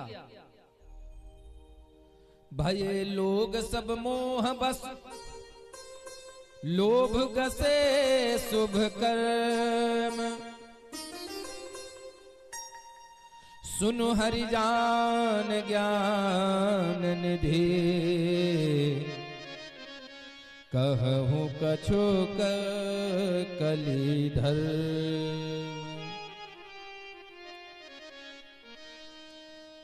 कलयुग में लोग ऐसे हो जाएंगे कि मान सम्मान ग्रंथों का, धर्म का नहीं करेंगे, लोग झूठा बताएंगे। आप देख लीजिए, आए दिन एक टीवी में नए बाबा प्रकट हो रहे हैं, रोज ठो नए बाबा प्रकट हो रहे हैं और अपना पंथ चला दे रहे हैं। कोई चटनी खिला के कृपा भगवान की करे दे रहा है? कोई चटनी खिला के कृपा कर दे रहा है। कहीं समोसा कितने दिन होगा नहीं खाया? कहीं हमारा 6 महीना। कहीं इसीलिए तो कृपा रुकी है। चटनी समोसा खाओ, लेकिन हरी चटनी के साथ कृपा आनी शुरू हो जाएगी। हम अपने मार्ग को छोड़ चुके हैं, इस बात को बिल्कुल स्पष्ट मान लीजिए। रामचरितमानस में लिखा है, दम्भिन निज मति कल्प कर। जो थोड़ा सा कुछ जानकार हो जाएगा वो अपने आप को भगवान बन बैठेगा और अपना एक नया मार्ग प्रकट कर देगा। जैसे तमाम देखिए, कबीर पंथ, ये पंथ, वो पंथ, तमाम पंथ हो गए। सनातन को लोग छोड़ना चाह रहे हैं, सनातन को तोड़ना चाह रहे हैं, और चाह नहीं रहे हैं, प्रतिदिन उस पर आघात प्रत्याघात हो रहा है। हमारी ये दशा है कि हम अब नहीं चेत रहे। तमाम बड़ी बड़ी फौज बन रही है। कौन बनी है? हाँ, हर संप्रदाय के लोग अपना अपना नया नया फौज बना रहे हैं। भूल गए हम चलेंगे कहीं से, घूम कर आना हमको यही है, चौराहा तो यही है। पक्षी घोंसले से चाहे जितना उड़े, लेकिन शाम को लौटकर अपनी ही डाल पर बैठता है। तो जागना पड़ेगा हम लोगों को। हमको ये मानना पड़ेगा कि हमारा जो धर्म है वो एक ही है, हम एक ही भगवान को मानते हैं, और वो है हमारे राम, हमारे कृष्ण। न कबीर ब्रह्म थे, न हैं, न कभी होंगे। एक ही भगवान है। भगवान ने स्वयं कहा, एको अहम द्वितीयो नास्ति, दूसरा कोई है ही नहीं।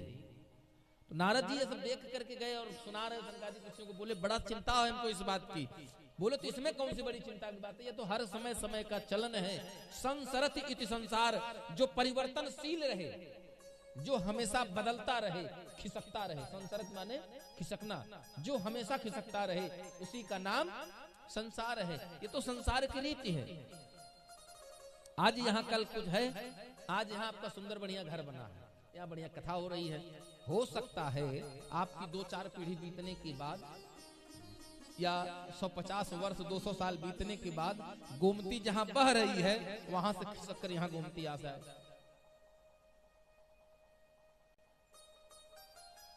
कुछ नहीं कर सकते हम। तो सनकादिक ऋषियों ने पूछा आखिर इसमें चिंता की कौन सी बड़ी बात है? बोले नहीं, चिंता की बात तो ये है, लेकिन विशेष चिंता की बात तो दूसरी है। बोले क्या? तत्राश्चर्यम मया दृष्टम, मैंने वहां एक विशेष आश्चर्य की बात देखी। क्या? श्रूयताम तन मुनीश्वरा, हाथ जोड़कर कह रहे हैं, हे मुनि श्रेष्ठों आप सुनिए मेरी बात। तो क्या बताया? एका तो तरुणे तत्र निषण्णाम खिन्न मानस, मैंने एक घोर आश्चर्य देखा। क्या? मैंने देखा कि एक युवा स्त्री की गोद में 2 वृद्ध पुरुष लेटे हैं, जिनकी श्वास ऊर्ध्व श्वास चल रही, माने उल्टी चल रही है, मानो अब शरीर छूट जाए या तब छूट जाए। और आसपास कुछ स्त्रियां बैठी हैं, कोई पंखा कर रही है, कोई सांत्वना दे रही है। तो महाराज मैंने देखा तो मैंने सोचा कि चल करके क्यों ना थोड़ा उनसे पूछा जाए कि आखिर क्या बात है, हे देवी आप कौन हैं? तो जब हम गए, अच्छा नारद जी ने ऐसा क्यों किया?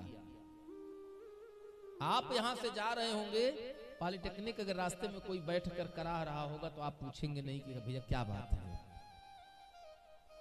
शायद 100 में 1 आदमी कोई पूछ ले भैया कोई दिक्कत है आपको, अन्यथा कोई नहीं पूछेगा।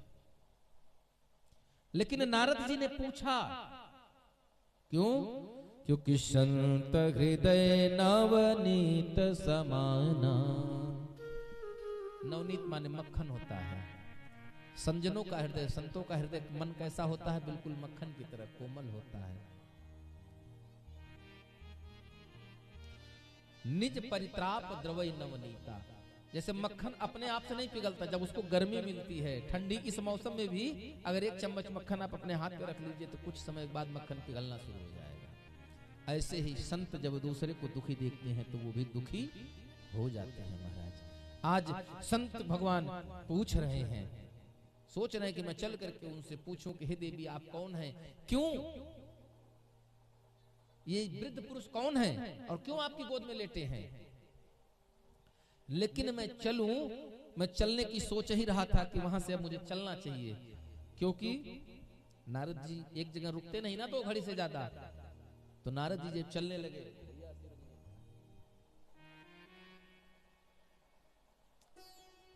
जब चलने लगे नारद जी, तब उस देवी ने मुझे आवाज दिया पीछे से। क्या आवाज दिया? भो भो साधो क्षणम,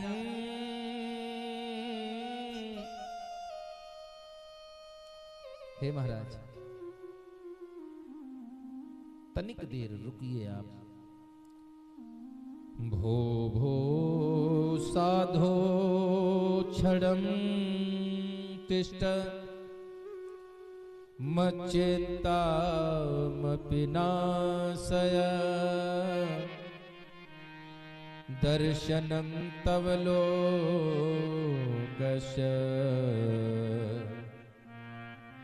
सर्वथागहरं परम। हे महाराज तनिक देर आप रुकिए, क्योंकि मैं जानती हूं संतों के दर्शन मात्र से ही बड़े से बड़े पाप का नाश हो जाता है। दर्शनम तव लोकस्य सर्वथाग हरम परम, बहुत बड़े बड़े पाप कट जाते हैं महाराज अगर मात्र संत का दर्शन हो जाए। हाँ हाँ, क्योंकि संतों का दर्शन ऐसे नहीं मिलता है महाराज। 2 ही चीज तो इस संसार में दुर्लभ है, तुलसी इस संसार में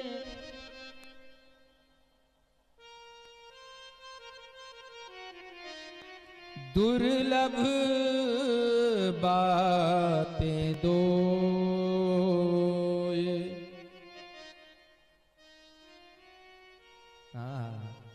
संत समागम हरि कथा आसानी से नहीं मिलता है महाराज।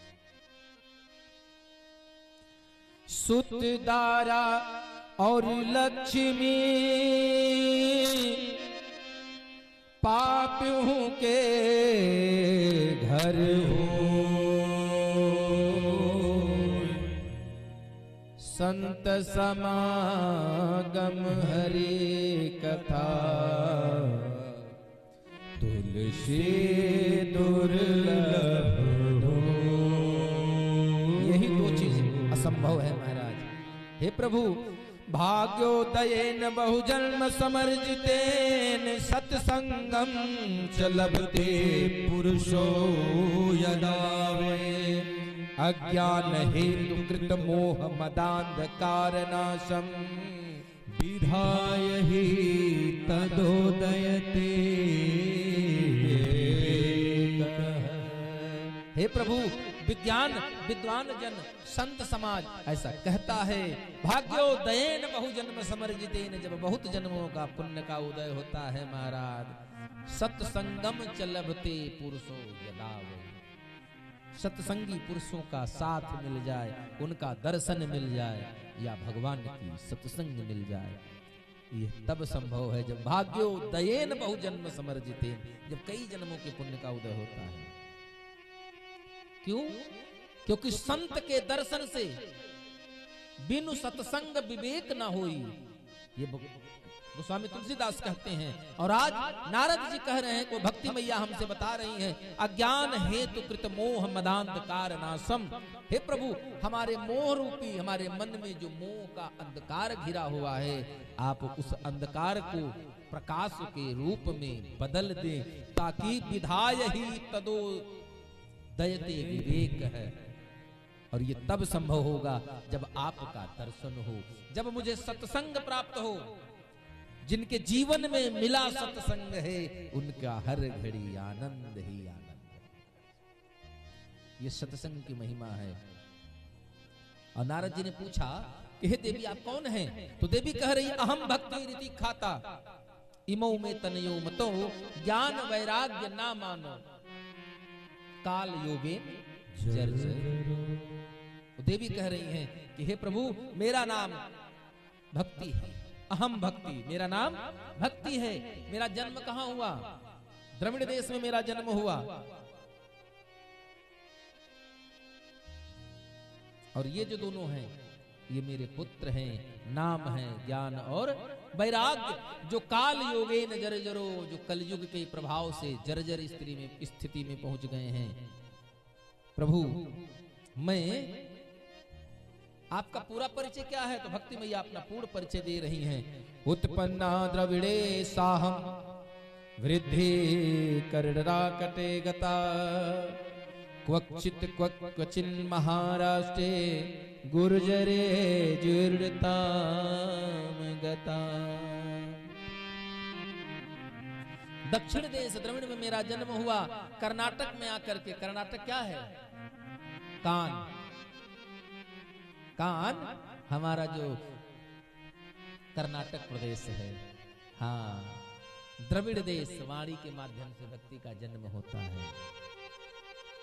कानों में आकर के मैं थोड़ी पली बढ़ी, लेकिन महाराष्ट्र हृदय में आई तब तक तो मुझे कुछ कुछ मान सम्मान मिला, मैं पुष्ट रही। लेकिन गुर्जते जीर्णताम गता, लेकिन जैसे ही इस मन ने बुद्धि रूपी दासी के साथ संयोग कर लिया, साथ कर लिया, वैसे ही मैं श्रीहीन हो गई महाराज। मैं जर्जर हो गई, कमजोर हो गई। लेकिन प्रभु मैं सब जगह भ्रमण करती रही।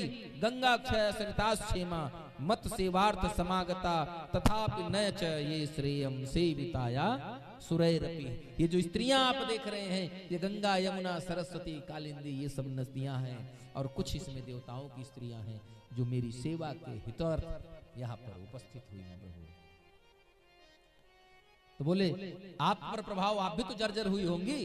बोले हाँ, लेकिन मैं वृंदावन में आई तो वृंदावन में आने से, वृंदावन के प्रभाव से मैं पुनः तरुणी हो गई, लेकिन मेरे पुत्र आज भी वैसे ही उसी स्थिति में पड़े हैं।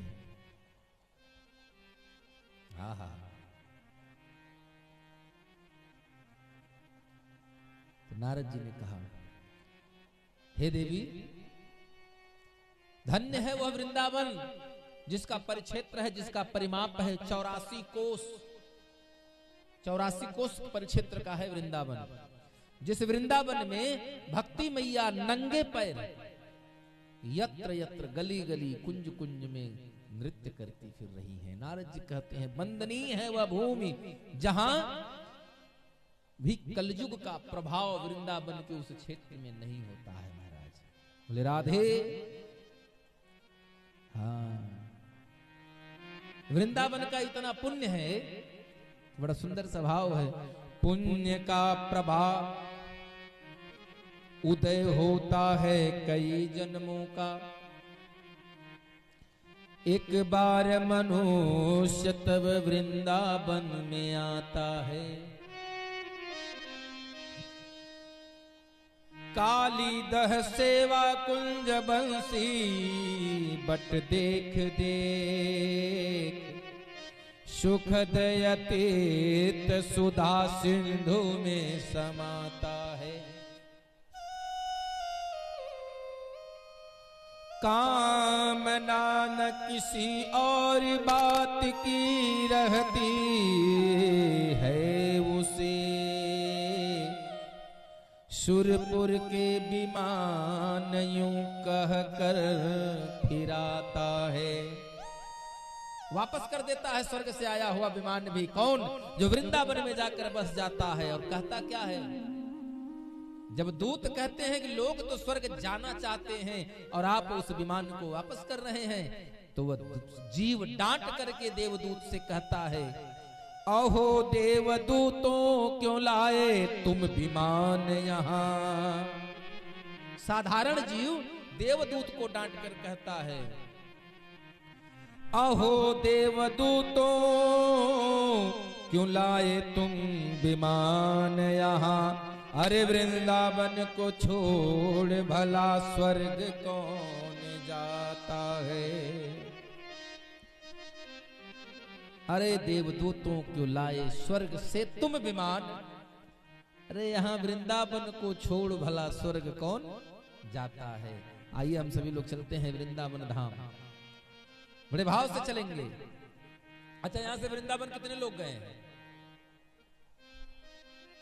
अच्छा, अभी इसमें भी ज्यादातर लोग नहीं गए हैं। चलेंगे हमारे साथ? जो चलना चाहते हो हाथ उठाइए, हम भी तो जाने कौन कौन वृंदावन चलना चाहता है। हाँ, चलना है वृंदावन ना, तो मीठी मीठी तालियों के साथ हमारे साथ सभी लोग चलिए और दर्शन मैं कराता हूं आपको। वृंदावन जाने को जी चाहता है, वृंदावन जाने को जी चाहता है, वृंदावन जाने को जी चाहता है, वृंदावन जाने को जी चाहता है। वो वृंदावन जाने को जी चाहता है, वृंदावन जाने को जी चाहता है, वृंदावन जाने को जी चाहता है, वृंदावन जाने को जी चाहता है, जी चाहता है, जी चाहता है, वहीं बस जाने को जी चाहता है, वहीं बस जाने को जी चाहता है, वहीं बस जाने को जी चाहता है, वृंदावन जाने को जी चाहता है।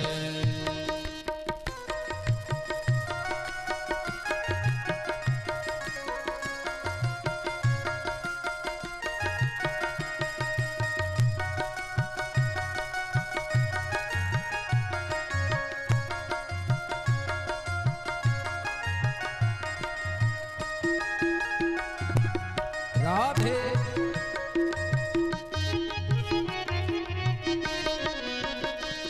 और वृंदावन में जमुना महारानी, वृंदावन में जमुना महारानी, वृंदावन में जमुना महारानी, वृंदावन में जमुना महारानी, वृंदावन में जमुना महारानी, वृंदावन में जमुना महारानी, वृंदावन में जमुना महारानी, वृंदावन में जमुना महारानी। क्या करना है? गोता लगाने को जी चाहता है, गोता लगाने को जी चाहता है, वृंदावन जाने को जी चाहता है, वृंदावन जाने को जी चाहता है।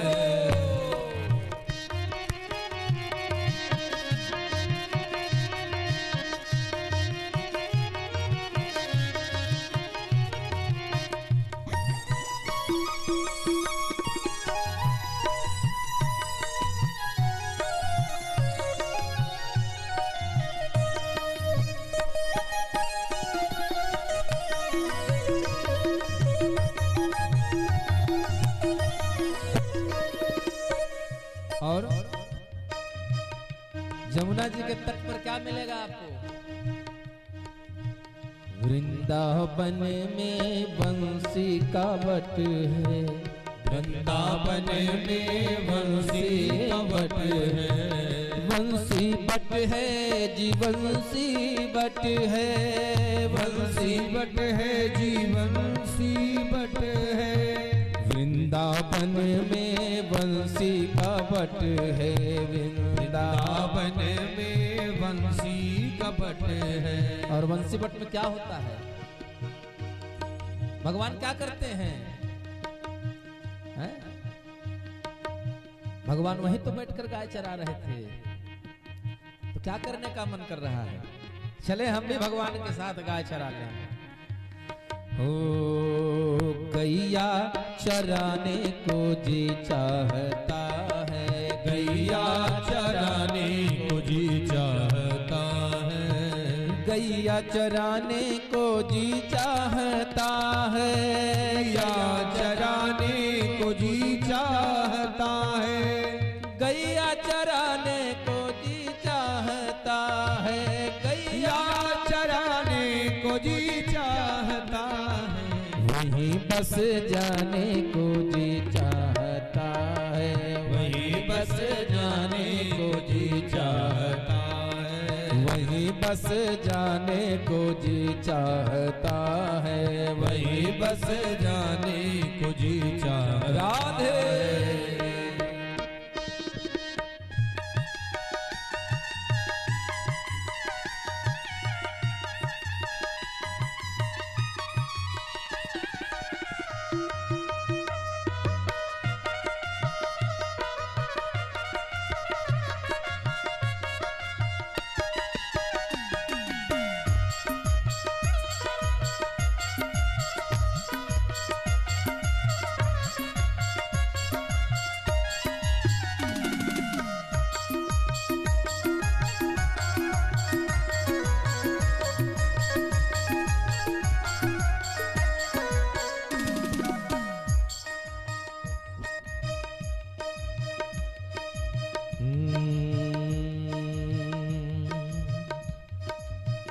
वृंदावन में रास रचत है, वृंदावन में रास रचत है, वृंदावन में रास रचत है, वृंदावन में रास रचत है, वृंदावन में रास रचत है, वृंदावन में रास रचत है, वृंदावन में रास रचत है, रास रचत है जी, रास रचत है, रास रचत है, रास रचत है, वृंदावन में रास रचत है, वृंदावन में रास रचत है,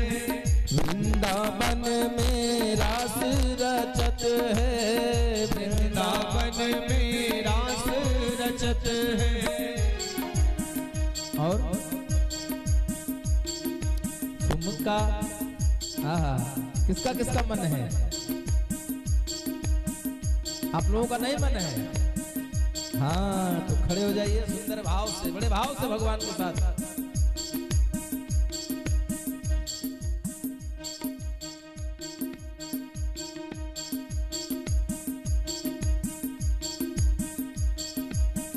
ठुमका लगाने को जी चाहता है, ठुमका लगाने को जी चाहता है, ठुमका लगाने को जी चाहता है, ठुमका लगाने को जी चाहता है, ठुमका लगाने को जी चाहता है, ठुमका लगाने को जी चाहता है, जी चाहता है, जी चाहता है, जी चाहता है, जी चाहता है। पछताइएगा मत बाद में। हाँ अभी भी अवसर है, समय चुके पुण्य का पछताने, का बरसा जब कृषि सुखाने। अगर अभी भी इच्छा है,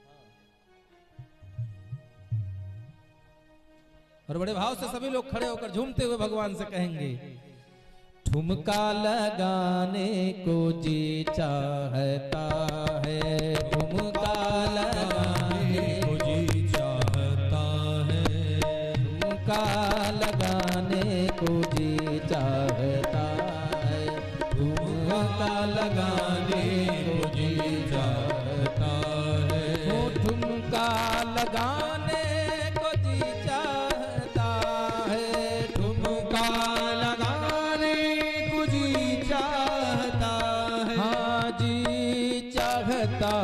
है, जी चाहता है, वृंदावन जाने को जी चाहता है।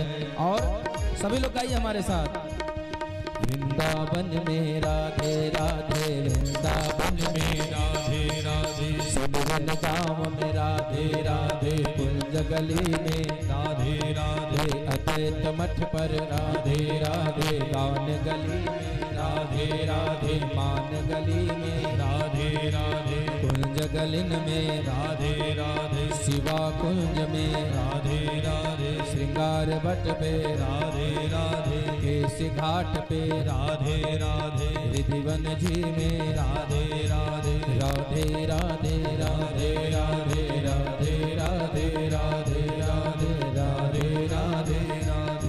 वृंदावन बिहारी लाल की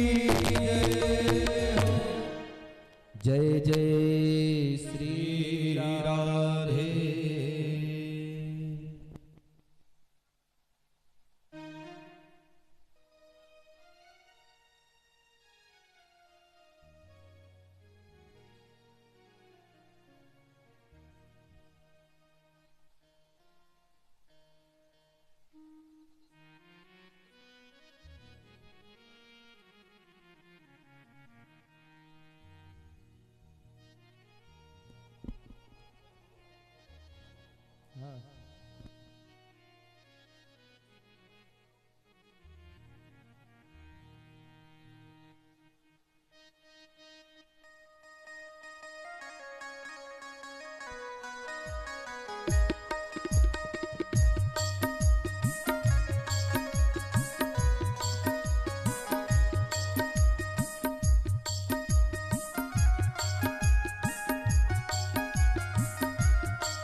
आओ से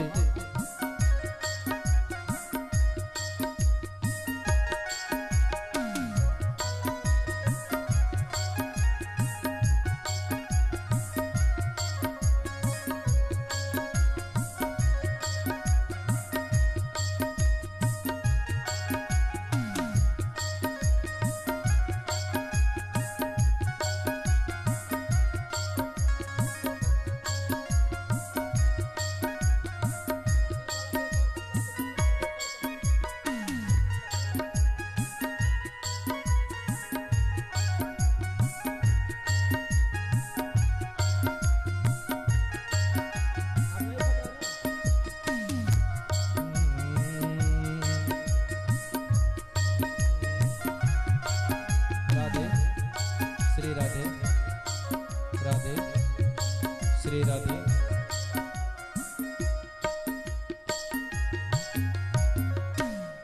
बोलिए वृंदावन बिहारी लाल की। और हम लोग कथा सुन रहे थे, भक्ति मैया सुंदर नारद जी देख करके बड़ा दुखी हुए। और जब नारद जी दुखी हुए तो इनसे मुलाकात हुई, किसकी? बद्रिका आश्रम में, बद्री विशाल में मुलाकात हुई सनकादिक ऋषियों की। उन्होंने उनको बताया, क्या बताया? कि अगर उनका कल्याण करना है तो आपको करना पड़ेगा। नारद जी बता रहे हैं उनको कि हमें उनके दुख को, उनके जीवन के ताप को, हमारे जीवन में कितने ताप हैं, दैहिक दैविक भौतिक तापा, तीन ही दुख मानव जीवन में है। और तीन ही तत्व हैं भगवान के, सत्य चित्त और आनंद। तीन दुख है, तीन ही भगवान का स्वरूप। और इस धरती पर तीन ही के संयोग से हमारा जीवन चलता है, अभाव, प्रभाव और स्वभाव। यही तीन हमारा जीवन है, इन्हीं तीन के बीच में हमारा जीवन चल रहा है।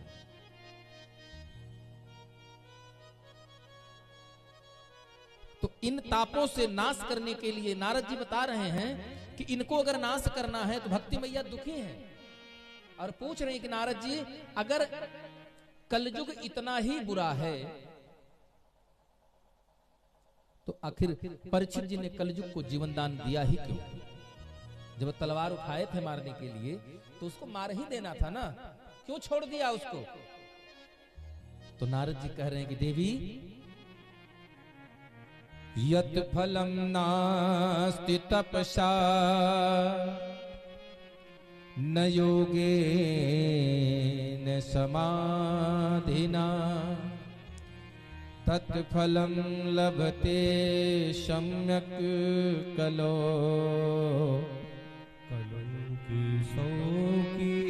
कीर्तना। ऐसा धरती पर कलयुग समयुग आन नहीं। बड़े सौभाग्यशाली हैं हम आप लोग जो कलयुग में जन्म लिया है, क्योंकि कलयुग में मानस पुण्य हो या नहीं पापा, यहाँ मन से कोई पुण्य पाप नहीं होता है महाराज। हाँ, ये भूल जाइए जो लोग कहते हैं ना, जो मन चंगा तो कठौती में, हाँ, कोनो फायदा नहीं है। कि रामचरितमानस कहती है, रामचरितमानस में लिखा है गोस्वामी जी ने कि मानस पुण्य हो या नहीं पापा, मन से आप 3 बार वृंदावन हो आइए, कोई लाभ नहीं जब तक कि आप प्रत्यक्ष दर्शन नहीं कर लेते हैं। यही तो कलयुग का प्रभाव है। तो महाराज ऐसा क्या करना पड़ेगा? बोले अब इतना तो संभव नहीं है कि जो सतयुग त्रेता जितना जब तप हुआ। तो नारद जी कह रहे हैं वही तो मैं कह रहा हूं, यति फलम नास्ति तपसान। सतयुग द्वापर त्रेता में जो हजारों लाखों वर्ष की तपस्या के पश्चात जो फल हमको मिलता था, जो फल कई लाखों वर्ष की समाधि लगाने के बाद मिलता था, तत्फलम लभते सम्यक, उसके बराबर का फल हमको प्राप्त हो जाता है देवी। कैसे? कलौ केशव कीर्तनात्, केवल भगवान के नाम का कीर्तन करने मात्र से। बोलिए राधे। हाँ, तनी और जोर से,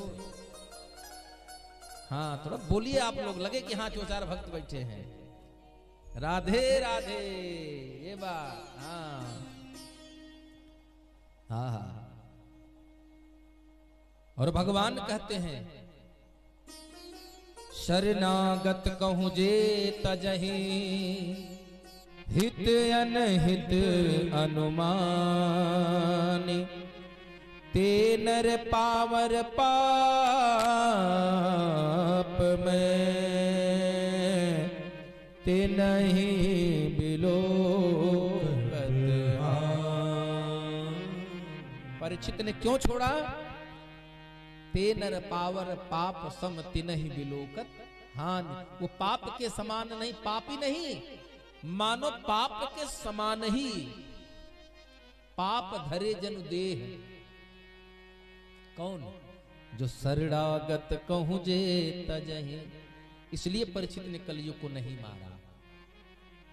अच्छा, इस प्रकार हम लोगों को देखिए, यहां नारद जी एक बड़ी अच्छी सी एक सूत्र बताया। अच्छा, आप लोग जीवन में लगभग कहीं न कहीं, हम माने या ना माने, स्वीकार करें या ना स्वीकार करें, हर घर में कुछ न कुछ नकारात्मक चीजें हर समय सक्रिय रहती हैं। चाहे आपका घर हो, हमारा घर हो, या किसी का भी घर हो। अगर घर की नकारात्मकता को खत्म करना है, दूर करना है, हालांकि यह भी सत्य है कि अगर सत्य है तो झूठ भी है, अस्तित्व में है, क्योंकि अगर झूठ नहीं होगा तो सच का पहचान कौन कराएगा। अगर दानव नहीं होंगे तो भगवान का अस्तित्व कहां रह गया। रात होबे नहीं करेगी तो सूर्य का अस्तित्व खत्म हो गया। तो 3 काम आप लोग करना शुरू कर दीजिए घर में। अगर अपने घर में चाहते हैं कि सुख, समृद्धि और शांति बरकरार रहे, तो 3 काम आप लोग कर लिए। जीवन की उपयोगी बातें हैं। पोछा सब लोग लगाते ही होंगे घर में। पोछा लगाने का भी तरीका है, कभी भी बाहर से अंदर की तरफ पोछा ना लगाएं। हमेशा याद रखिए, कमरे में भी हो या घर में हो, हमेशा अंदर के से लगाते हुए पोछा बाहर की तरफ निकालिए। एक बात। दूसरी बात, घर में अपने परिवार के किसी सदस्य के फटे पुराने या बिना यूज वाले कपड़ों का पोछा कभी भी घर में ना बनाइए। 2 बात। तीसरी, घर में पोछा जब भी लगाइए तो 1 बाल्टी पानी में 1 चम्मच नमक डाल करके तब पोछा लगाइए। पानी में 1 चम्मच नमक डाल करके तब घर में पोछा लगाइए। जिस घर में घर के सदस्य के उतरे हुए फटे पुराने कपड़ों से पोछा लगता होगा, उस घर में लक्ष्मी कभी भी रुक नहीं सकती। दरिद्रता हमेशा वास करेगी। पारिवारिक कलह, जिस घर में बाहर से अंदर की तरफ पोछा लगेगा, उस घर में पारिवारिक कलह हमेशा बरकरार रहेगी। जिस घर में नमक से पोछा लगे, खारे पानी से पोछा लगेगा, उस घर से एक सार्थक, उसको कहते हैं ना, सार्थक एनर्जी जनरेट होना। घर के अंदर आपके सार्थक ऊर्जा सक्रिय रहेगी। नकारात्मकता अपने आप दूर हो जाएगी। आप इसको करिएगा तो आपको अनुभव खुद लगेगा। बोले वृंदावन बिहारी लाल की। आज नारद जी कह रहे हैं कि दिव्य भौमम च अंतरिक्षे वित्त मच्युत निर्मितम, अर्थात पूरा श्लोक है। नारद जी कहते हैं कि देवी, इस पृथ्वी पर रहते हुए हमको अचानक अगर कहीं धन मिल जाए, वृक्षों में फल स्वतः आते हैं, आप लगाते नहीं हैं, खेतों में अन्न हम डालते जरूर हैं, लेकिन फल उसमें भी अपने आप ही लगते हैं। तो कहने का आशय, ये सब कुछ चीजें हमको कौन दे रहा है? ये सब कुछ चीजें हमको प्रकृति देती है, प्रकृति प्रदत्त है। और प्रकृति प्रदत्त चीजों को अगर हम अपना अधिकार समझें, उनका भोग करें, लेकिन यह मान करके कि यह मेरा है, तो हम विनाश की तरफ जाना शुरू कर देते हैं। जो चीजें प्रकृति प्रदत्त हैं हमको, वह चीज हमारी नहीं हो सकती है, वो समूचे संसार की है, पूरे समाज की है। हर जरूरतमंद उसका अधिकारी है जो आपके पास है।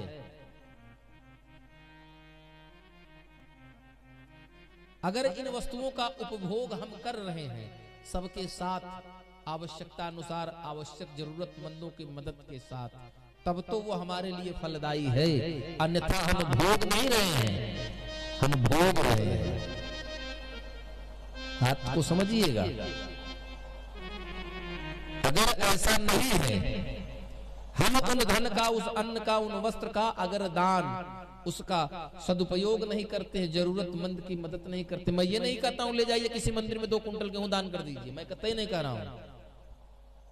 लेकिन आपके अड़ोस पड़ोस में अगर कोई ऐसा भी परिवार है जिसके यहाँ गरीबी है, जो मेहनत मजदूरी करके परिवार चलाने वाला है, अगर आप उसको महीने का 10 किलो गेहूं दे देंगे, आप गरीब नहीं हो जाएंगे, लेकिन वो पेट भर के भोजन कर सकता है। ऐसा करने वाला व्यक्ति आगे मिलेगा आपको कथा में। धन होने के साथ साथ अगर व्यक्ति दान नहीं करता है तो परिणाम स्वरूप वह दरिद्र होकर पैदा होता है, और दरिद्रता से दूर होने के लिए वो अधर्म करेगा, फिर नरक भोगेगा। ये भागवत जी में लिखा हुआ है स्पष्ट रूप से। नारद जी कह रहे हैं कि ऐसे व्यक्ति को जो धन, जो संपदा, जो परिवार के भरण पोषण के लिए हमको मिलता है, तो हमें करना क्या चाहिए? उस धन का साधु सेवा में, भागवत के कार्य में, भगवत कार्य यानी कि कथा हो रही है, कहीं यज्ञ हो रहा है, कहीं कोई अनुष्ठान सार्वजनिक चल रहा है, राम कथा, भागवत कथा, कोई भी भागवत अनुष्ठान है, आपको चाहिए उसमें अपनी कमाई का कुछ अंश लगाना चाहिए। किसी गरीब कन्या की शादी हो रही है, कुछ अंश उसमें दान करना चाहिए, क्योंकि भगवान ने जो धर्म के 29 साधन बताए हैं उसमें एक साधन यह भी है। और रामचरितमानस में जो 9धा भक्ति बताई है, 9धा भक्ति में भी एक भक्ति है, प्रभु यथा लाभ संतोषा,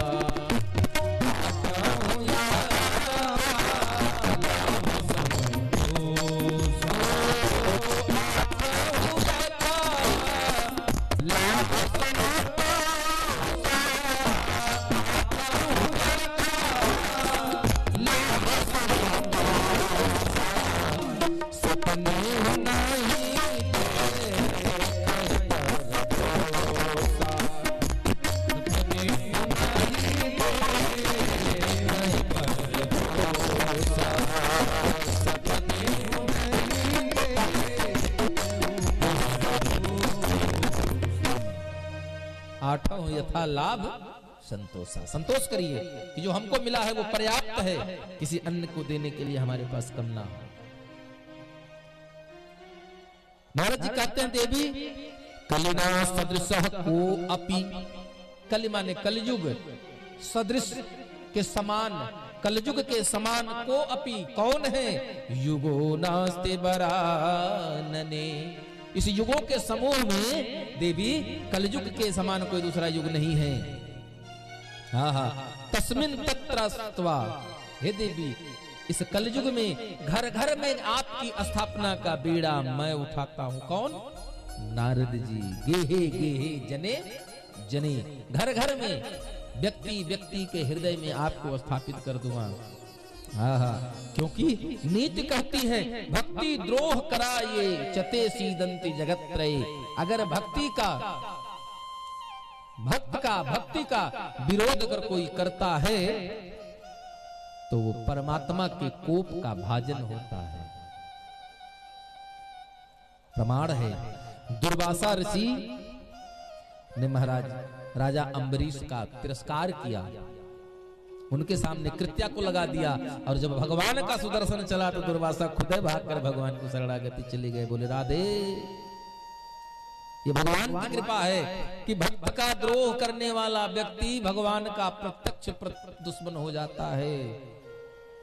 भगवान एक बार भागवत अपराध क्षमा कर देते हैं, लेकिन भगवत अपराध कभी भी क्षमा नहीं करते हैं। नारद जी भक्ति के पुत्रों को सचेत करने के लिए कभी भगवत गीता का श्लोक पढ़ते हैं, कभी पुराणों का श्लोक पढ़ते हैं, कभी वेदों का श्लोक पाठ करते हैं।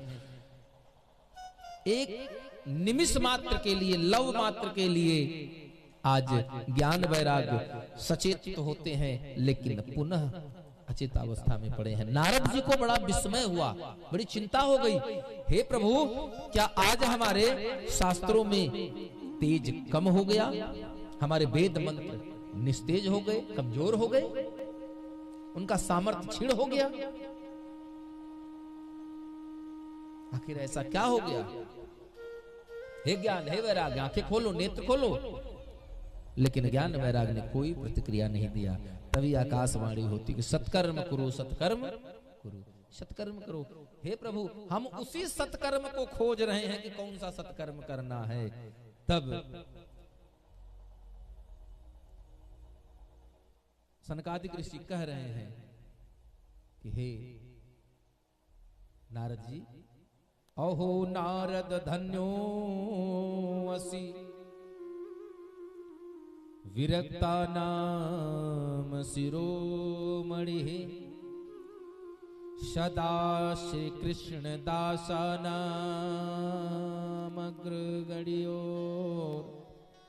योग भास्कर।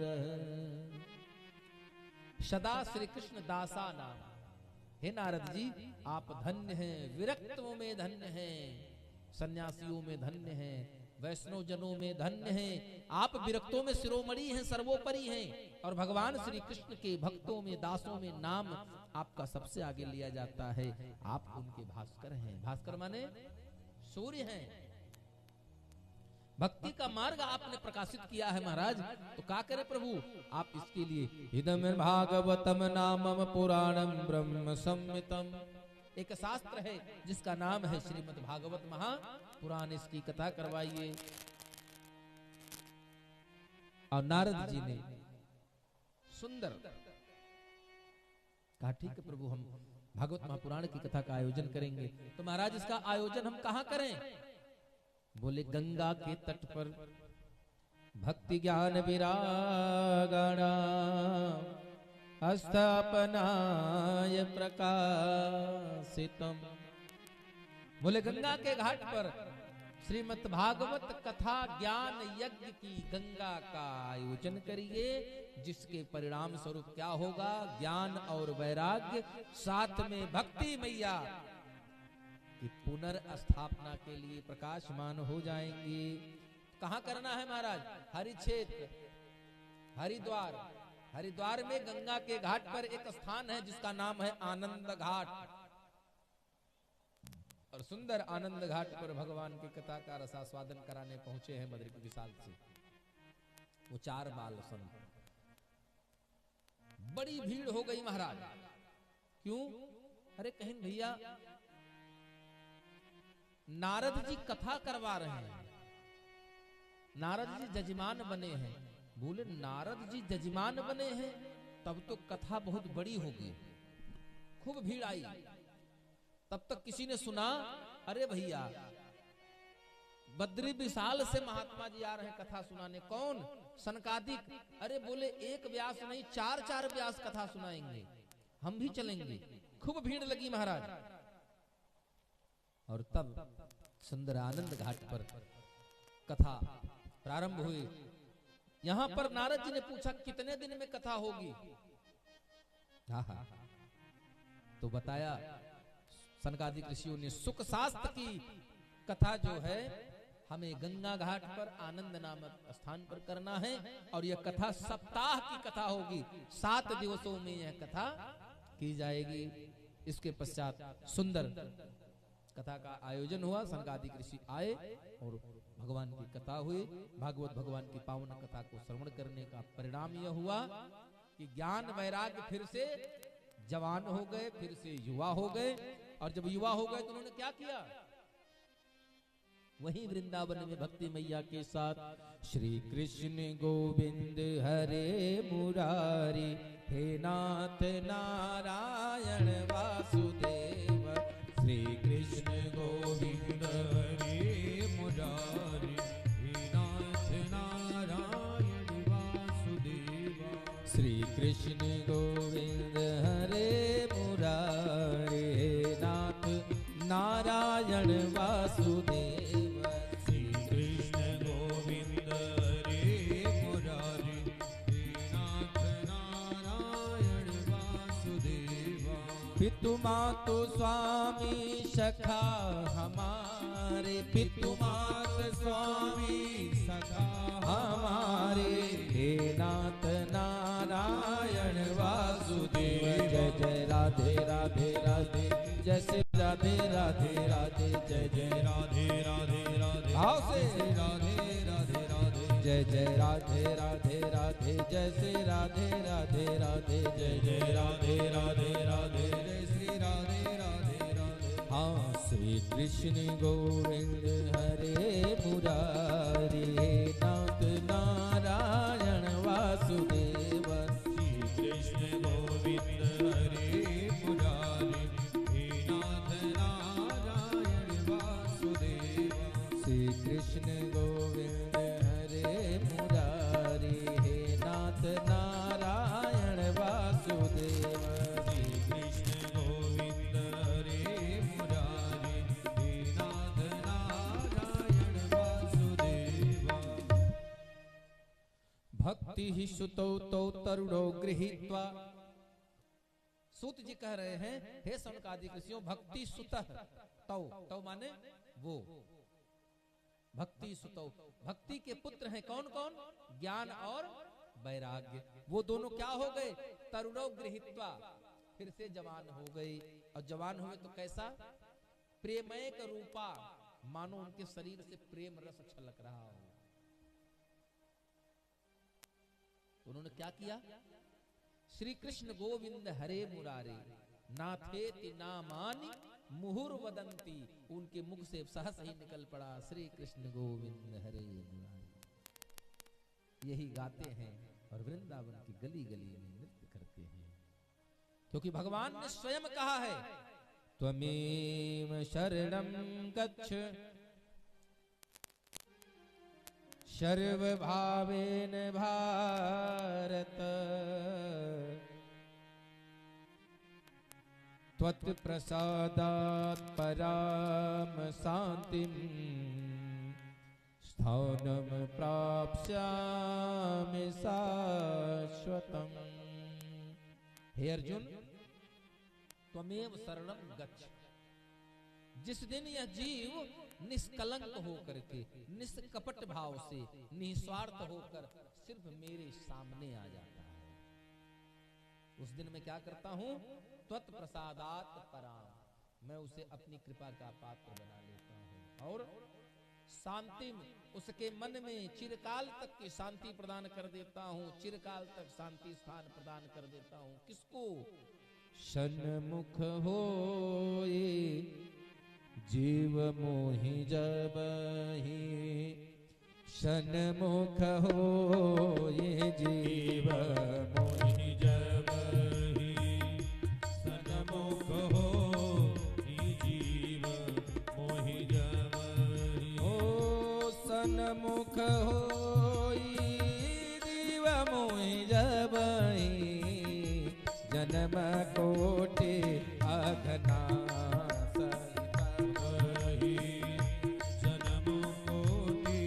अघना सहित बहि अघना सहित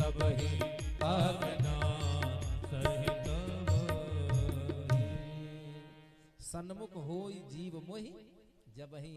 एक बार सूरदास जी वृंदावन गए सूरदास वृंदावन गए और वहीं रुक गए रोज बीड़ा बजा करके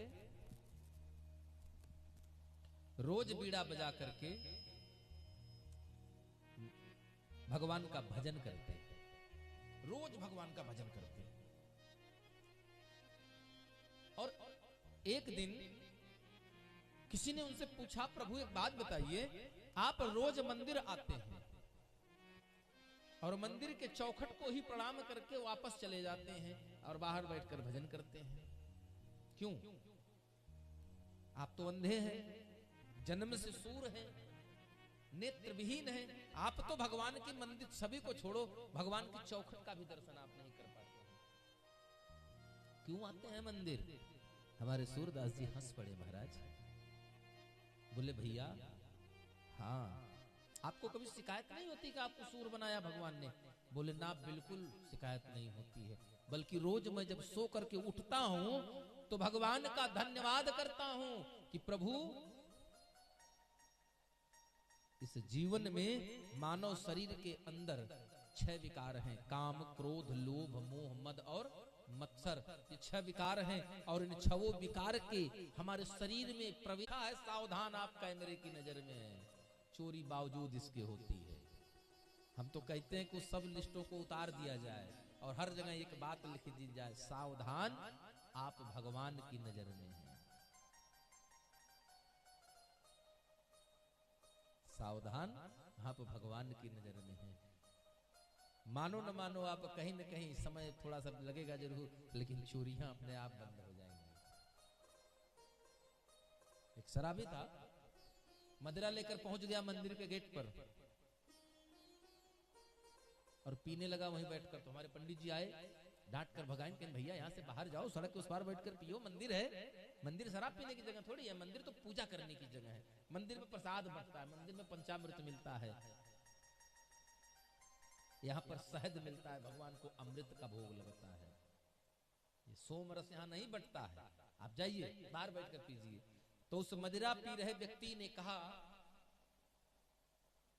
या तो तुम ऐसी कोई जगह बताओ जहां भगवान नहीं है, और नहीं तो तुम मुझे यहीं बैठकर पीने की इजाजत दे दो। तो पंडित जी बोले, भैया इस धरती पर ऐसा कोई कण नहीं है जहां हमारे परमात्मा व्याप्त ना हो, लेकिन फिर भी यहां भगवान का घर है।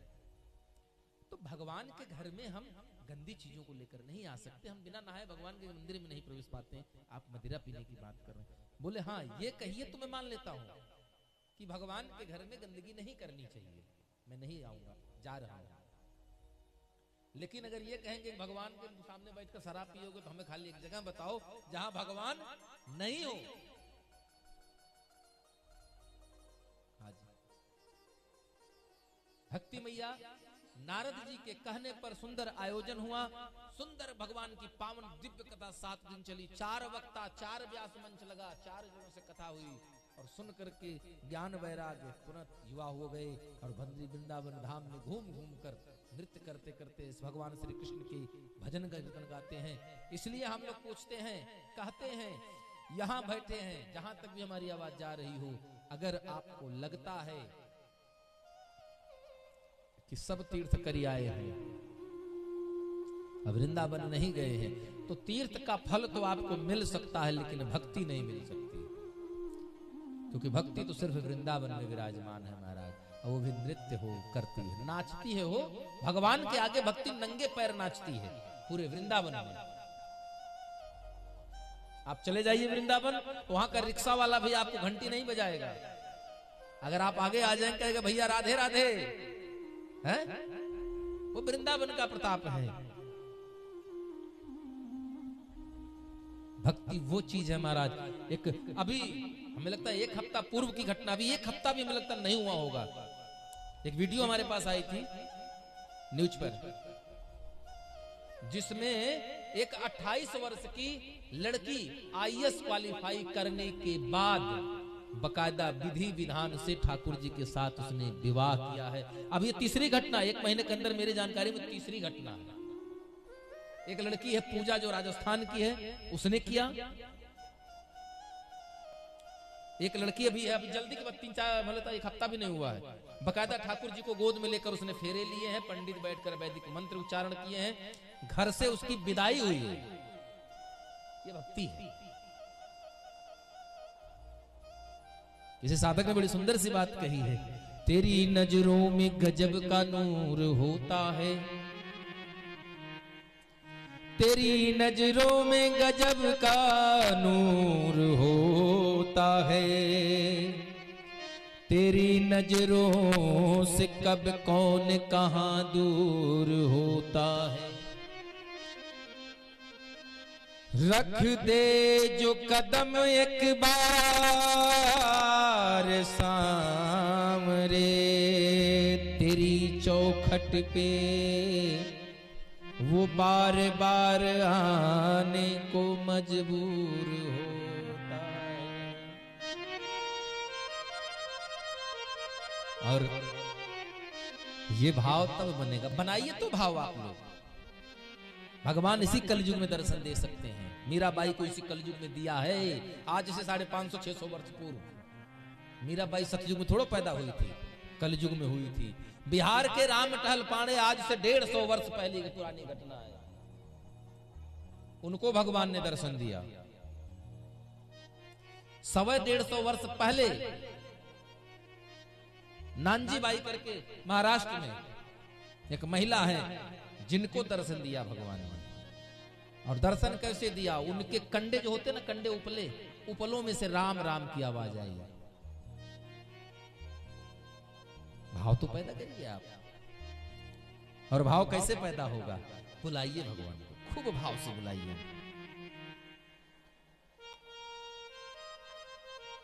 और कब आएंगे? खूब बढ़िया प्रेम से हमारे साथ गुनगुना कर भाव भगवान से कहेंगे।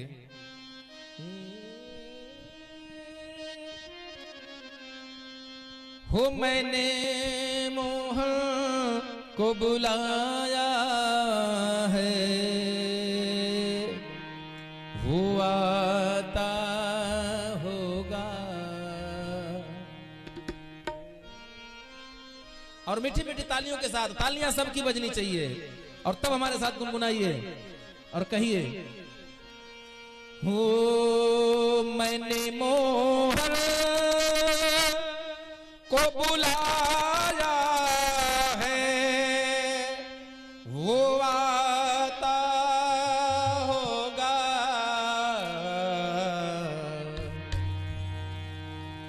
बुलाना चाह रहे हैं ना, तो कहिए हमारे साथ, वो आता होगा, वो आता हो, वो आता होगा, वो आता होगा, वो आता होगा, आता होगा, वो आता होगा, वो आता होगा, वो आता होगा, वो आता होगा। और कहिए, मैंने मोहन को बुलाया है, वो आता होगा।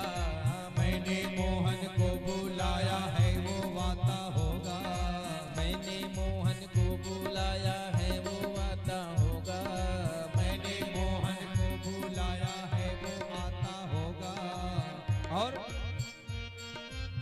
कहिए, कन्हैया से कहिए, हे प्रभु, आज आपका दर्शन मिलेगा या आज भी पर्दे में रहेंगे? प्रकार सामने आ, सामने आओगे या आज भी पर्दा होगा। सामने आओगे या आज भी पर्दा होगा। सामने आओगे या आज भी पर्दा होगा।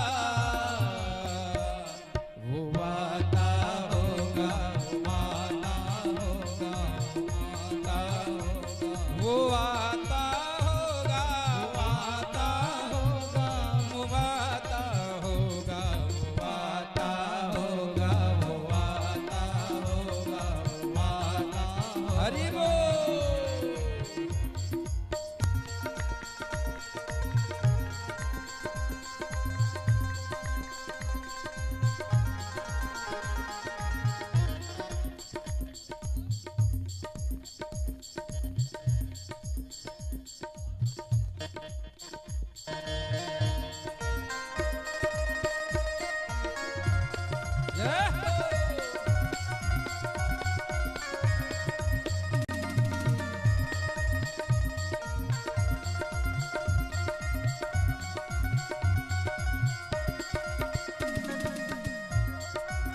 सभी की तालियां बजती रहें।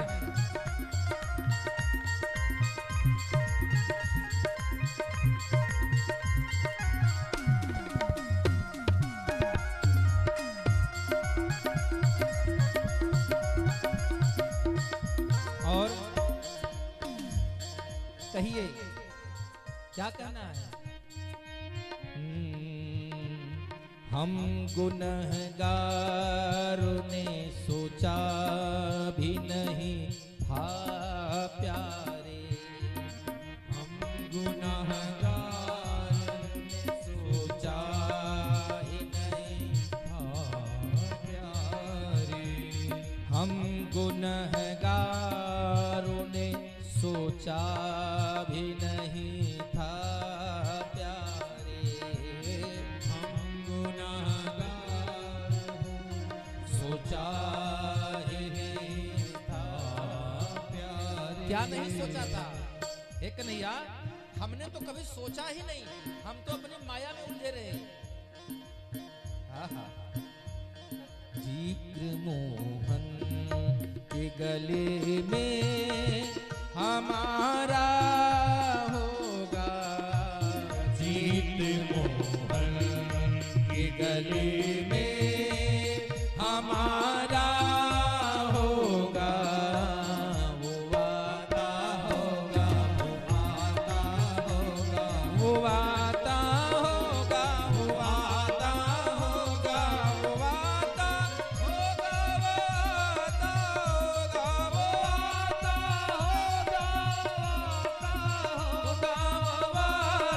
होगा, वो वादा होगा, वो वादा होगा, वो वादा होगा, वो वादा होगा। और कहिए,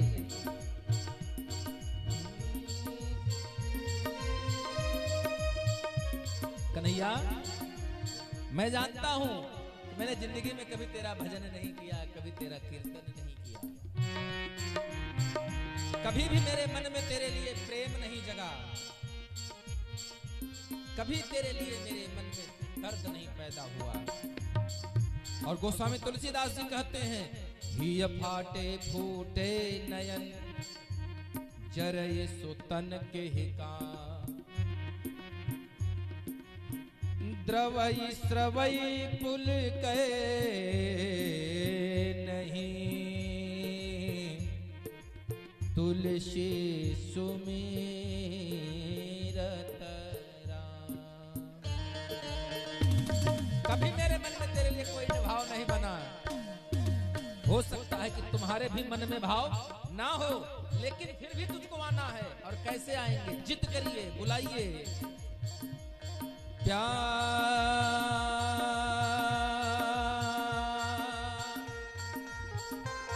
सही दुनिया को दिखाने आजा, प्यार झूठा सही दुनिया को दिखाने आजा, तू किसी और से मिलने के बहाने आजा, तू किसी और से मिलने के बहाने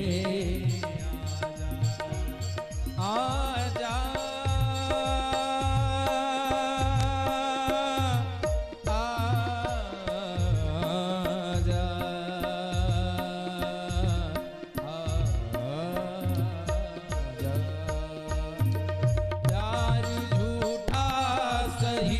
दुनिया को दिखाने आजा, प्यार झूठा सही दुनिया को दिखाने आजा, तो किसी और से मिलने के बहाने आजा, तो किसी और से मिलने के बहाने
वो भक्त आपस में भक्तों से कह रहा है,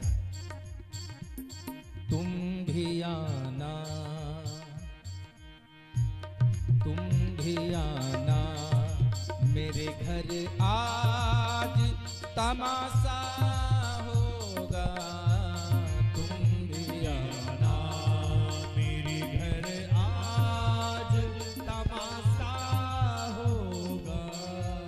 तुम भी आना मेरे घर, आज तमाशा होगा। तुम भी आना मेरे घर, आज तमाशा होगा। कहिए, हे प्रभु, समाज वालों से कहिए कि आप आओ मेरे घर, क्योंकि आज तमाशा होने वाला है मेरे घर में फिर से। और कन्हैया से कहिए, हे ठाकुर, मौत आती है तो आ जाए, कोई गम नहीं। मौत आती है आ जाए, कोई गम नहीं। मौत आती है तो आ जाए, कोई गम नहीं। मौत आती है तो आ जाए, कोई गम भी नहीं।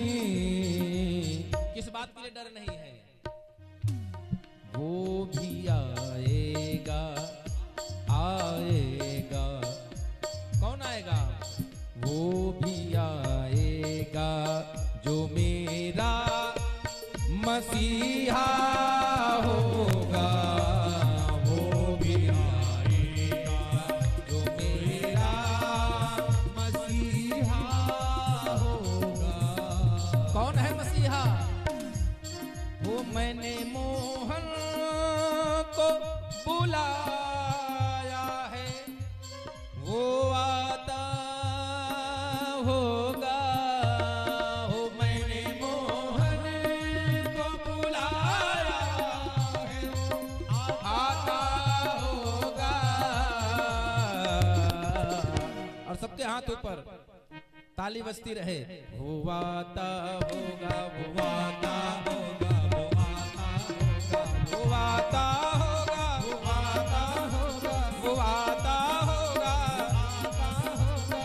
आता होगा, वो आता होगा, वो आता होगा, वो आता होगा, वो आता होगा, वो आता होगा, वो आता होगा, वो आता होगा, वो आता होगा। सामने आओगे या आज भी पर्दा होगा। सामने आओगे या आज भी पर्दा होगा। वो आता होगा, वो आता होगा, वो आता होगा, वो आता होगा, वो आता होगा, वो आता होगा, वो आता होगा, वो आता होगा, वो आता होगा, वो आता होगा, वो आता होगा, वो आता होगा, वो आता होगा, वो आता होगा, वो आता होगा, वो आता होगा, वो आता होगा,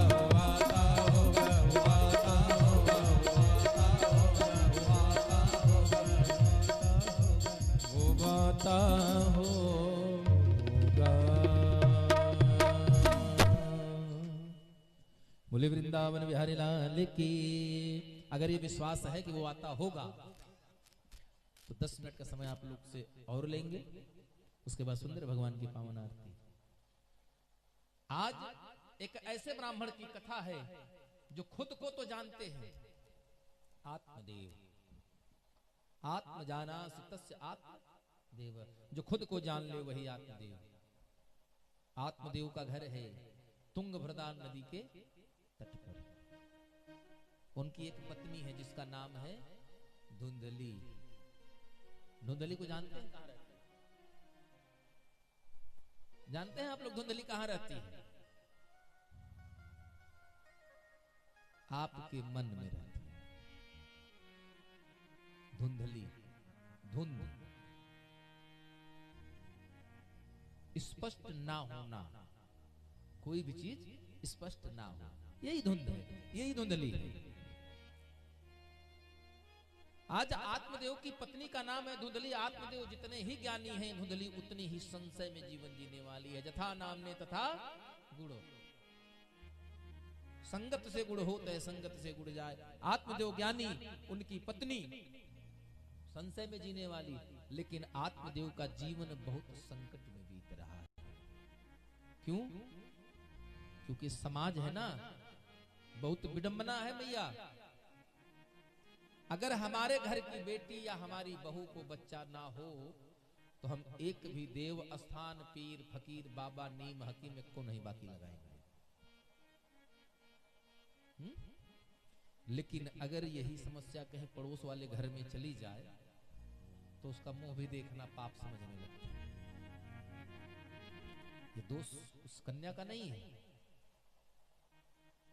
दोष तो उसके पूर्व जन्म के पाप का है, लेकिन उसके कर्म का है। लेकिन आपका कर्तव्य ये कतई नहीं है। आप सिर्फ, भगवान ने गीता में कहा कर्मण्येवाधिकारस्ते मा फलेषु कदाचन, आपके हाथ में सिर्फ कर्म करना लिखा है। कर्म किए जा इंसान, कर्म किए जा, फल की चिंता मत कर ए इंसान। ये है गीता का, जैसा कर्म किया है तूने वैसा फल देगा भगवान।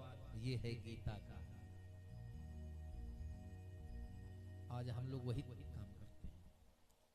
ये भी दोष आप ही लोगों का है, माताओं का ही है। अगर एक माता के गर्भ से संतान जन्म नहीं लेते, दूसरी मैया जरूर ताना मारेगी। जरा सा नाक मुंह बिगड़ा नहीं, ताना तुरंत छूटते ही ताना मार देगी। जरा विचार करिए, यह दोष जो आज उस घर में है, कल हमारे घर में भी आ सकता है। आत्मदेव भी इसी पीड़ा से दुखी हैं।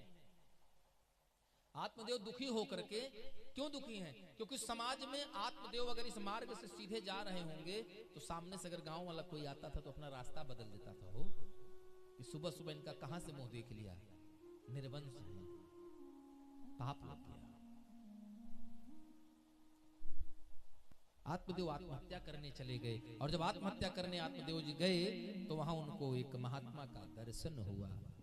हमने पहले ही बताया था, भाग्योदयन बहुजन्म समर्जितेन, संत का दर्शन होने मात्र इस बात का सूचक है कि आपके जीवन में कुछ अच्छा होने वाला है।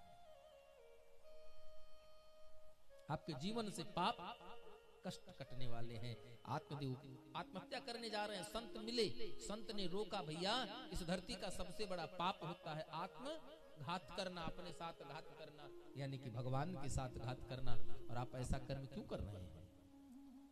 तब आत्मदेव जी कह रहे हैं, धिग्जीवितम प्रजाहीनम धिग्गृहं च प्रजा विना दिग्धनं चानपत्यस्य दिग्कुलं संततिर्विना।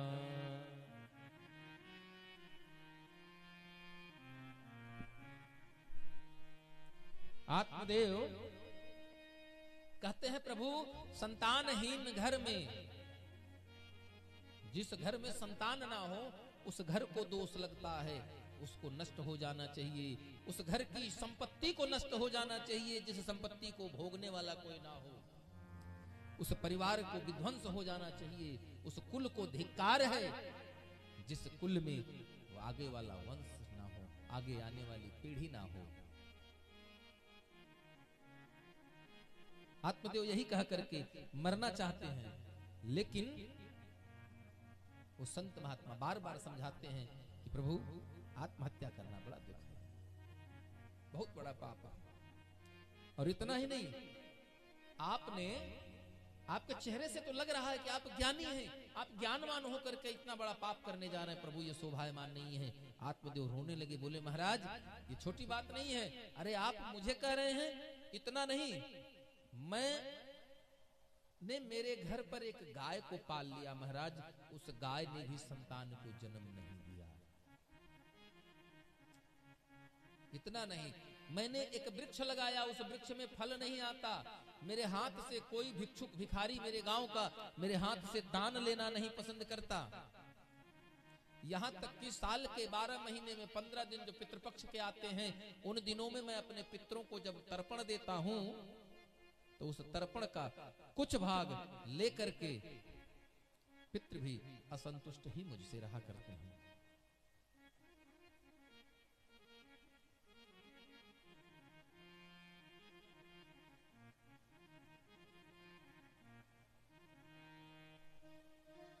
आज आत्मदेव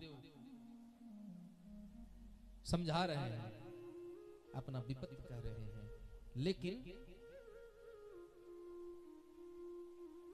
उस महात्मा से कह रहे हैं, महात्मा उनको समझा रहे। देखिए संत का हृदय जो होता है द्रवीभूत हो जाता है, और संत समझा रहे हैं, संत तेह सगरो दुखमवा पांग पुरा तथा,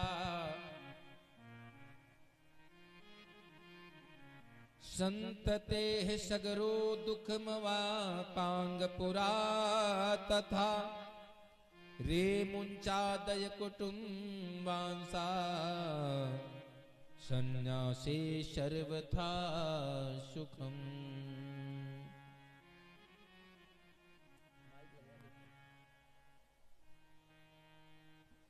संत भगवान कहते हैं कि हे महाराज आप दुखी मत होइए, संतान होना सुखी होने का प्रमाण नहीं है। राजा बाहुक के पुत्र सगर, राजा अंग के पुत्र को कितने अपने संतान के ही कारण जीवन में कितना दुख भोगना पड़ा, यह बात आप भली भांति जानते हैं। लेकिन फिर भी आत्मदेव जी नहीं मानते, बोले या तो आप हमें पुत्रवान होने का आशीर्वाद दीजिए, अन्यथा मैं आपके सन्मुख ही अपने प्राण त्याग दूंगा। तब आत्मदेव जी को एक फल मिला और उस फल को लेकर के चलने लगे। तो उस संत भगवान ने आत्मदेव से कहा कि प्रवर आप अपनी पत्नी से कह देना कि इस फल को खाने का प्रभाव यह होगा कि उसे पुत्र की प्राप्ति होगी, संतान हो जाएगी। लेकिन एक शर्त है, अगर वह चाहती है कि उसकी जो संतान है वो सात्विक हो, सुविचारी हो, संस्कारी हो, तो उसे 1 वर्ष तक सत्य, शुद्धता यानी शौच, दया, दान, एक समय अन्न का भोजन करे और जमीन पर ही बिस्तर लगाकर सोए। अगर शुचि के समस्त विधाओं का भली भांति पालन करेगी तो उसे जो पुत्र प्राप्त होगा, जो संतान होगा, वो सुविचारी होगा। लेकिन गोस्वामी तुलसीदास जी कहते हैं कि जब आत्मदेव ने अपनी पत्नी को ला करके वह फल दिया। अच्छा एक बात बताइए, भगवान की कथा में प्रसाद आखिर में क्यों बंटता है? भगवान की कथा में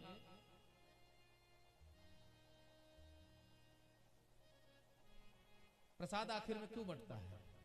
चाहे भगवान की कथा हो, चाहे भगवान का पूजन हो, या कुछ भी हो, क्यों आखिर में सबसे बंटता है?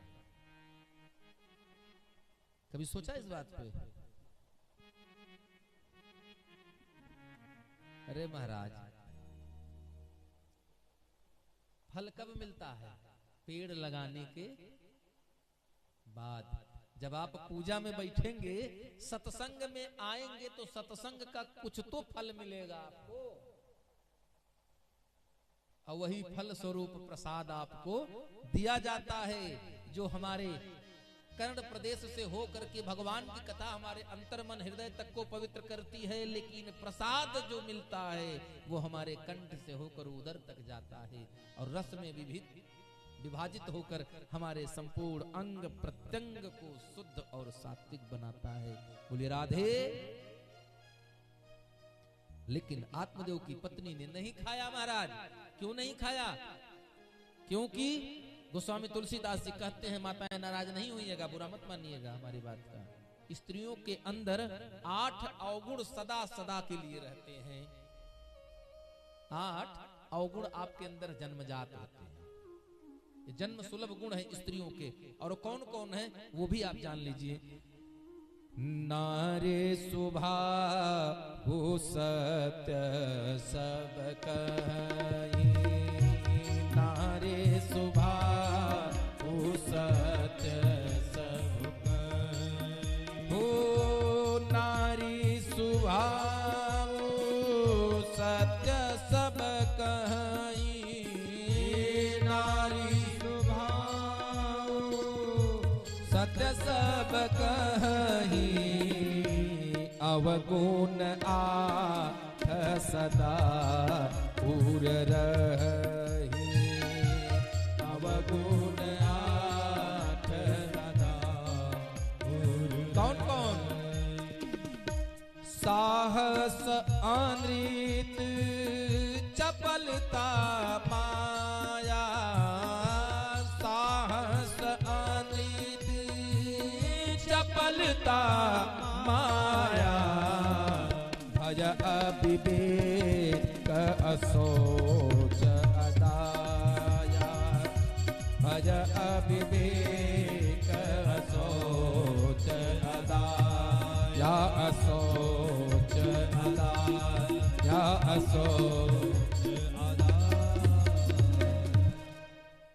साहस आप लोगों के अंदर पहला साहस, दूसरा झूठ, तीसरी चपलता यानी चंचलता,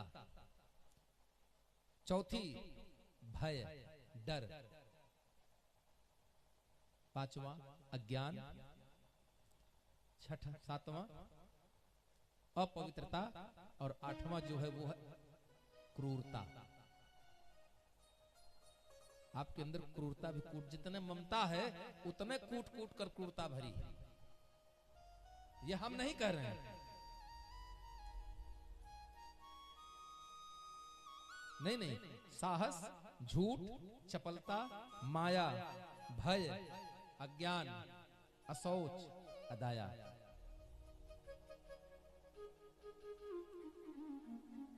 यही स्त्री जो अबला है, जब अपनी संतान पर बात होती है तो अबला से कुछ भी कर सकती है। ये वही स्त्री है जिसने अपने पति सत्यवान के प्राण यमपुरी से ले लिया। ये वही स्त्री है जिसने अपने पति के प्राण को बचाने के लिए सूर्योदय तक को रोक दिया था। आप लोग जानते होंगे, अत्रि प्रिया अनसुईया मैया ने हाथ में गंगा की जल ले लिया और कहा, अगर कल सूर्योदय होने से मेरे पति का प्राण जाएगा तो मैं हाथ में जल लेकर प्रण करती हूं, या तो सूर्योदय ही नहीं होने दूंगी। और सूर्योदय रुक गया। स्वयं भगवान को आना पड़ा, बोले नहीं नहीं प्राण नहीं जाएगा। लेकिन इस बात से आप लोग निराश मत होइएगा, तमाम अवगुणों के ऊपर आपके अंदर एक जो प्रधान गुण है और वो है ममता का। इसके लिए तो बाकी सब कुछ कुर्बान है। अपनी बहन के बहकावे में आकर के आत्मदेव की पत्नी धुंधली ने उस फल को नहीं खाया। कहा, अरे पुत्र होने के लिए क्या फल खाने से बेटा कहीं पैदा होता है?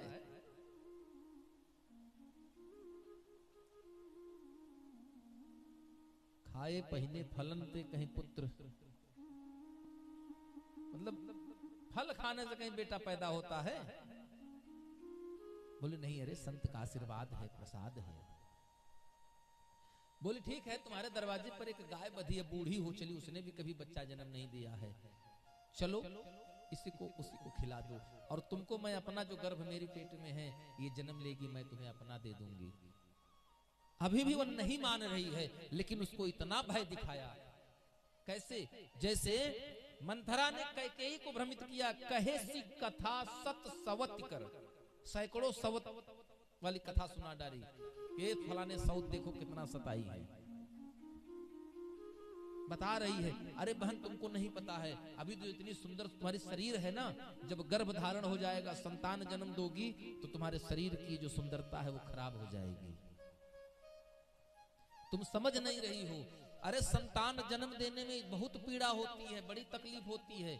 अरे हमने तो सुना है कि कई कई बार माताएं मर भी जाती हैं। इतना नहीं, करीब 1,000 बिच्छुओं के डंक मारने का दर्द होता है संतान के जन्म देने में। और कहते हैं संगत से गुण होत है, असंगत से गुण जा। संसर्ग जा गुण दोषा भवंती। आ गए महाराज खरबूजे को देख करके, खरबूजा भी रंग बदल गया। वो फल को ले गई, गाय को खिला दी और गाय ने सुंदर बच्चे को जन्म दे दिया। इसके आगे की कथा हम लोग कल श्रवण करेंगे। आचार्य महोदय जी, हम चाहेंगे कि आप मंचासीन हो और आइए दो शब्द भगवान के लिए गुनगुनाते हुए हम सभी लोग कहेंगे। संसार के लोगों से आसान किया करना, संसार के लोगों से आसान किया करना, संसार के लोगों से आसान किया करना, संसार के लोगों से कभी मत करिए आसान किया करना। फिर कहाँ जाएं? यहाँ कोई नहीं अपना, यहाँ कोई नहीं अपना, राधे श्याम कहा करना, यहाँ कोई नहीं अपना। सीताराम कहा करना, यहाँ कोई नहीं अपना। सिया राम कहा करना। जय हो।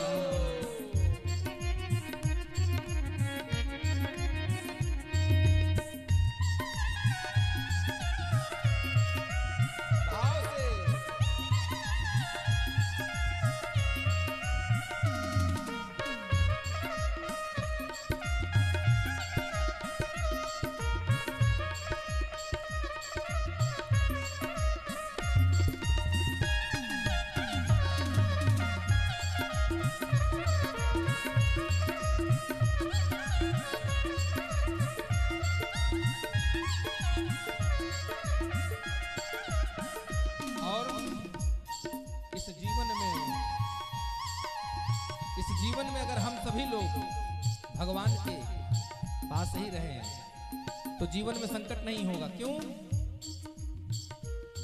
जीवन के समंदर में तूफान भी आते हैं, जीवन के समुंदर में तूफान भी आते हैं। जीवन के समंदर में तूफान भी आते हैं, और जो हरि के भरोसे हैं हरि स्वयं बचाते हैं।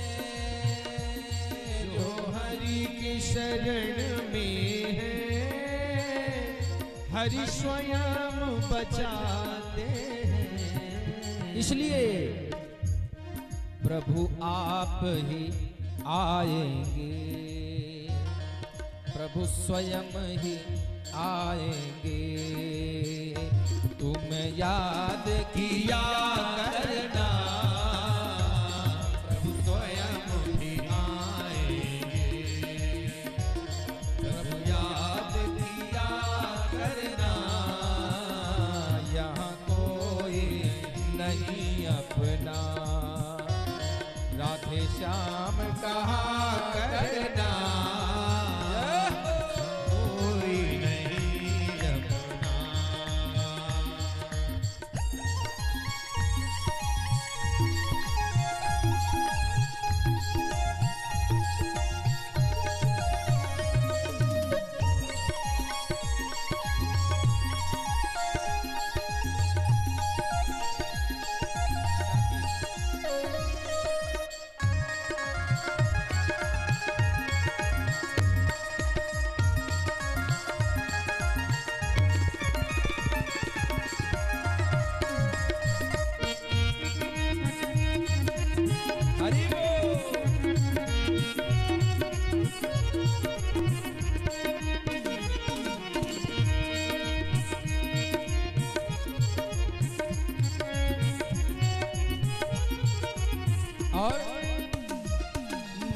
भूल अरे बंदे ये देश बेगाना है। मत भूल अरे बंदे यह देश बेगाना मत भूलो है। इस दुनिया में आकर के तुझे वापस जाना है। इस दुनिया में आके बिल्कुल जाना है, वापस तुम्हें जाना है। इसलिए माया के चक्कर से, माया के चक्कर से दिन रात बचा करना माया के चक्कर से दिन रात बचा करना। यहाँ कोई नहीं अपना हरि राम कहा करना संसार के लोगों से आसान किया करना। संसार के लोगों से हरि बोल।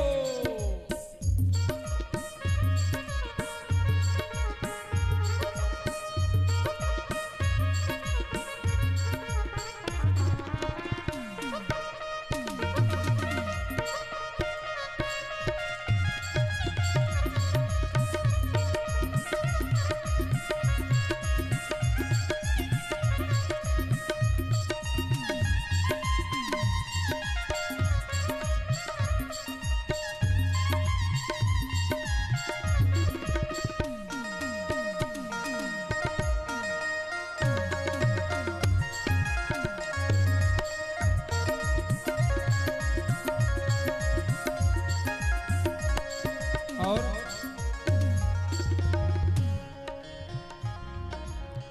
ईश्वर के लिए हम लोग सोचते हैं कि भगवान हमको मिला नहीं है, लेकिन सत्यता है ईश्वर हमें प्राप्त है, अप्राप्त नहीं है।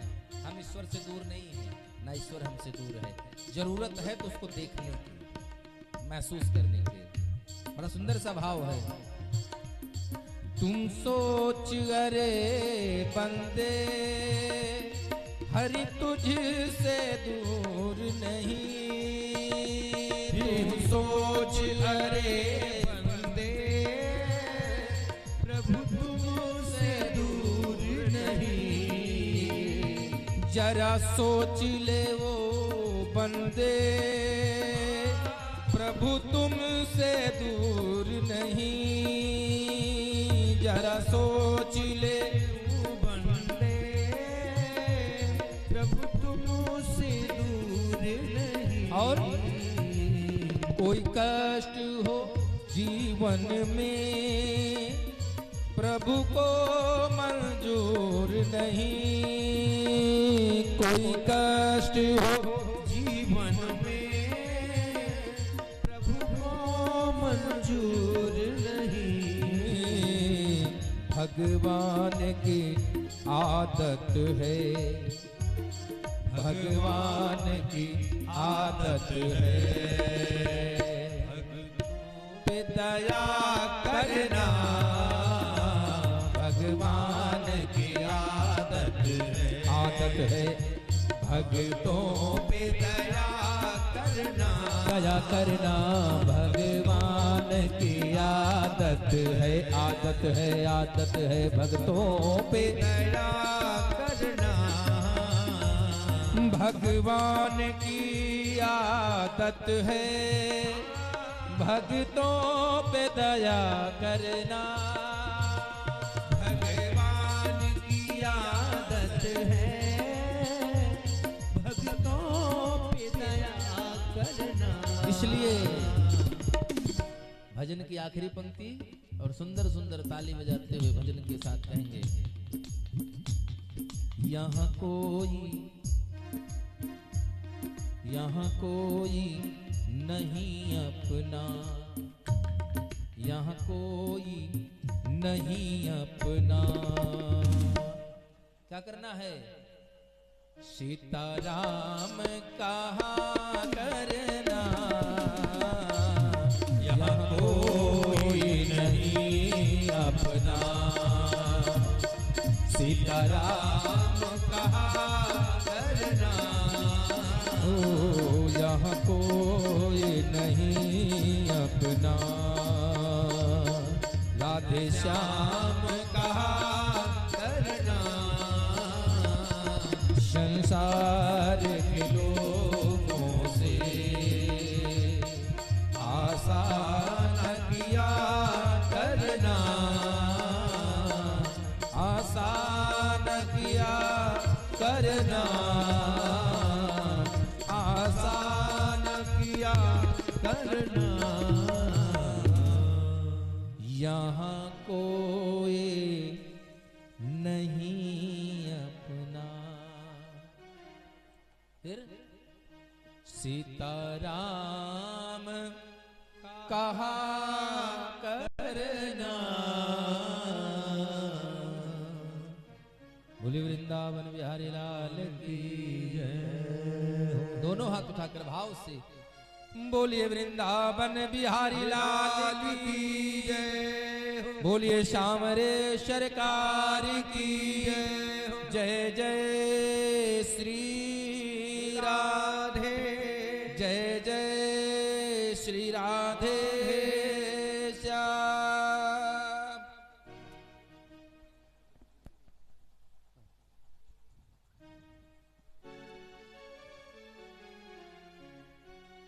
आज सबको कथा पसंद आई, बढ़िया से ताली बजाया करिए जब कथा संपन्न हो। सुंदर लगा, अच्छा लगा, भजन भी अच्छा लगा। ये सब मनोबल बढ़ाता है। टॉनिक है ये जो बैठे हुए नीचे, उंगलियां जो है एकदम कड़ी हो गई हैं ठंड की वजह से, फिर भी बजाते हैं तो अच्छा लगता है जब आप लोग भी ताली बजा देते हैं। बहुत सुंदर रहा। कल हम लोग शिव जी का विवाह करेंगे कथा में। सुखदेव जी का जन्म होगा, तो आसपास निकट के लोगों को ज्यादा से ज्यादा लेकर के आइए। बोल दो यहाँ ठंडी नहीं लगती। किसको ठंड लग रही होता है? किसी को बताया कि कथा सुनने में ठंड लग रहा हो? किसी को नहीं लग रही है। तो कल जो है ज्यादा से ज्यादा लोगों को लेकर के आइए और सुंदर सा प्रसाद की व्यवस्था, आरती की व्यवस्था, बैठने की व्यवस्था जो अरविंद भैया ने कराते हैं। देखिए दोनों बच्चे आज नहीं हैं, इनको छुट्टी नहीं मिली, घर में भागवत हो रही है। लोग कहते हैं कि भैया भागवत हो रही है, इतना बड़ा कार्य, और इतने बड़े कार्य में भी छुट्टी नहीं मिली। बड़ी बात है ये। दोनों के दोनों बाहर हैं। हमने कहा कोई बात नहीं, ये जो खड़ी है ना दोनों, ये अकेले पूरे मोहल्ले के लिए काफी हैं। इस पूरे इंदिरा नगर के लिए सब लोग खिलाएंगे, सबको चाय, सबको पानी, सबको भोजन समय समय पर। तो कल भगवान का विवाह, भगवान शिव जी के विवाह में हम लोग शामिल होंगे, तो बढ़िया से तैयारी करके आए। और झांकी भी आपको प्राप्त होगी, कल विवाह की झांकी भी दिखाई जाएगी कथा संपन्न होने के बाद। तो आप लोग घर से बढ़िया सुंदर से बारात के लिए तैयार होकर के आए। बारातियों के लिए बढ़िया बढ़िया कपड़ा लाया जाता है, चाहे जिसके यहाँ विवाह हो मोहल्ले में। तो झांकी के माध्यम से हम लोग विवाह भी कराएंगे, दर्शन भी होगा, और सब लोग जरूर तैयार होकर के आए, मोहल्ले से सबको लेकर के आए। सुंदर सा भाव। आइए आरती करते हैं, उसके पश्चात दूसरी बातें करेंगे। आइए सब लोग खड़े हो जाए।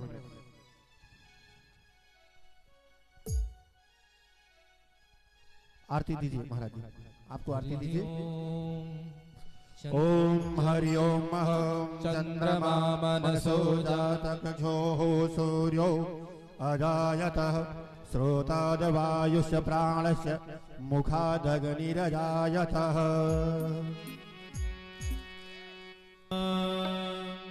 अरे बांके बिहारी तेरी आरती गाऊं, सब लोग आरती गाया करिए, और ना गाया करिए तो ताली से गाइए, ताली से भी गाया जाता है।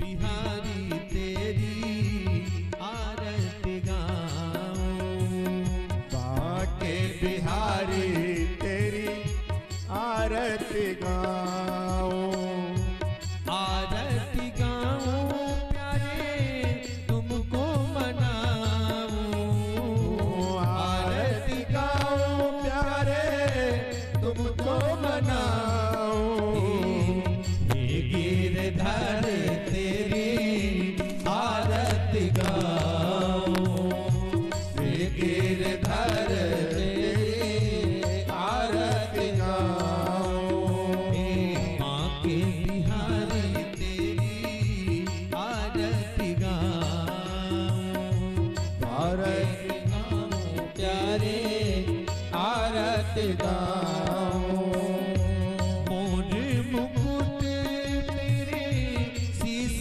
पे सोहे, मोर मुकुट तेरे शीश पे सोहे, प्यारी आप लोग आते रहिए, आरती लेते रहे। मेरो मन मोहे, प्यारी बंसी तेरी मेरो मन मोहे, देख छवि तेरी बलि बलि जाऊं, देख छवि तेरी बलि बलि जाऊं, बाके बिहारी तेरी आरती गाऊं, बाके बिहारी तेरी आरती गाऊं, चरणों से निकली है गंगा प्यारी, चरणों से निकली है गंगा प्यारी, जिसने सारी दुनिया तारी, जिसने सारी दुनिया तारे, उन चरणों के दर्शन पाऊं, इन चरणों के मैं दर्शन पाऊं, पीछे वाले भी आ जाए भाई, तेरी आरती करना चाहिए। आरती गाऊं, बाके बिहारी तेरी आरती गाऊं, दास अनाथ के नाथ आप हो, दास अनाथ के नाथ आप हो, सुख दुख जीवन प्यारे साथ आप हो, सुख दुख जीवन प्यारे साथ आप हो, हरि चरणों में शीश नवाऊं, हरि चरणन में शीस झुकाऊं, हे गिरधर तेरी आरती गाऊं, हे गिरधर तेरी आरती गाऊं, दास अनाथ के नाथ आप हो, दास अनाथ के नाथ आप हो, दास अनाथ के नाथ आप हो, दास अनाथ के साथ आप हो, श्री हरिदास के प्यारे तुम हो, श्री हरिदास के प्यारे तुम हो, मेरे जीवन मेरे प्यारे जीवन धन हो, मेरे मोहन जीवन धन हो, देख युगल छवि बलि बलि जाऊं, देख युगल छवि बलि बलि जाऊं, बाके बिहारी तेरी आरती गाऊं, आरती गाऊं प्यारे तुमको मना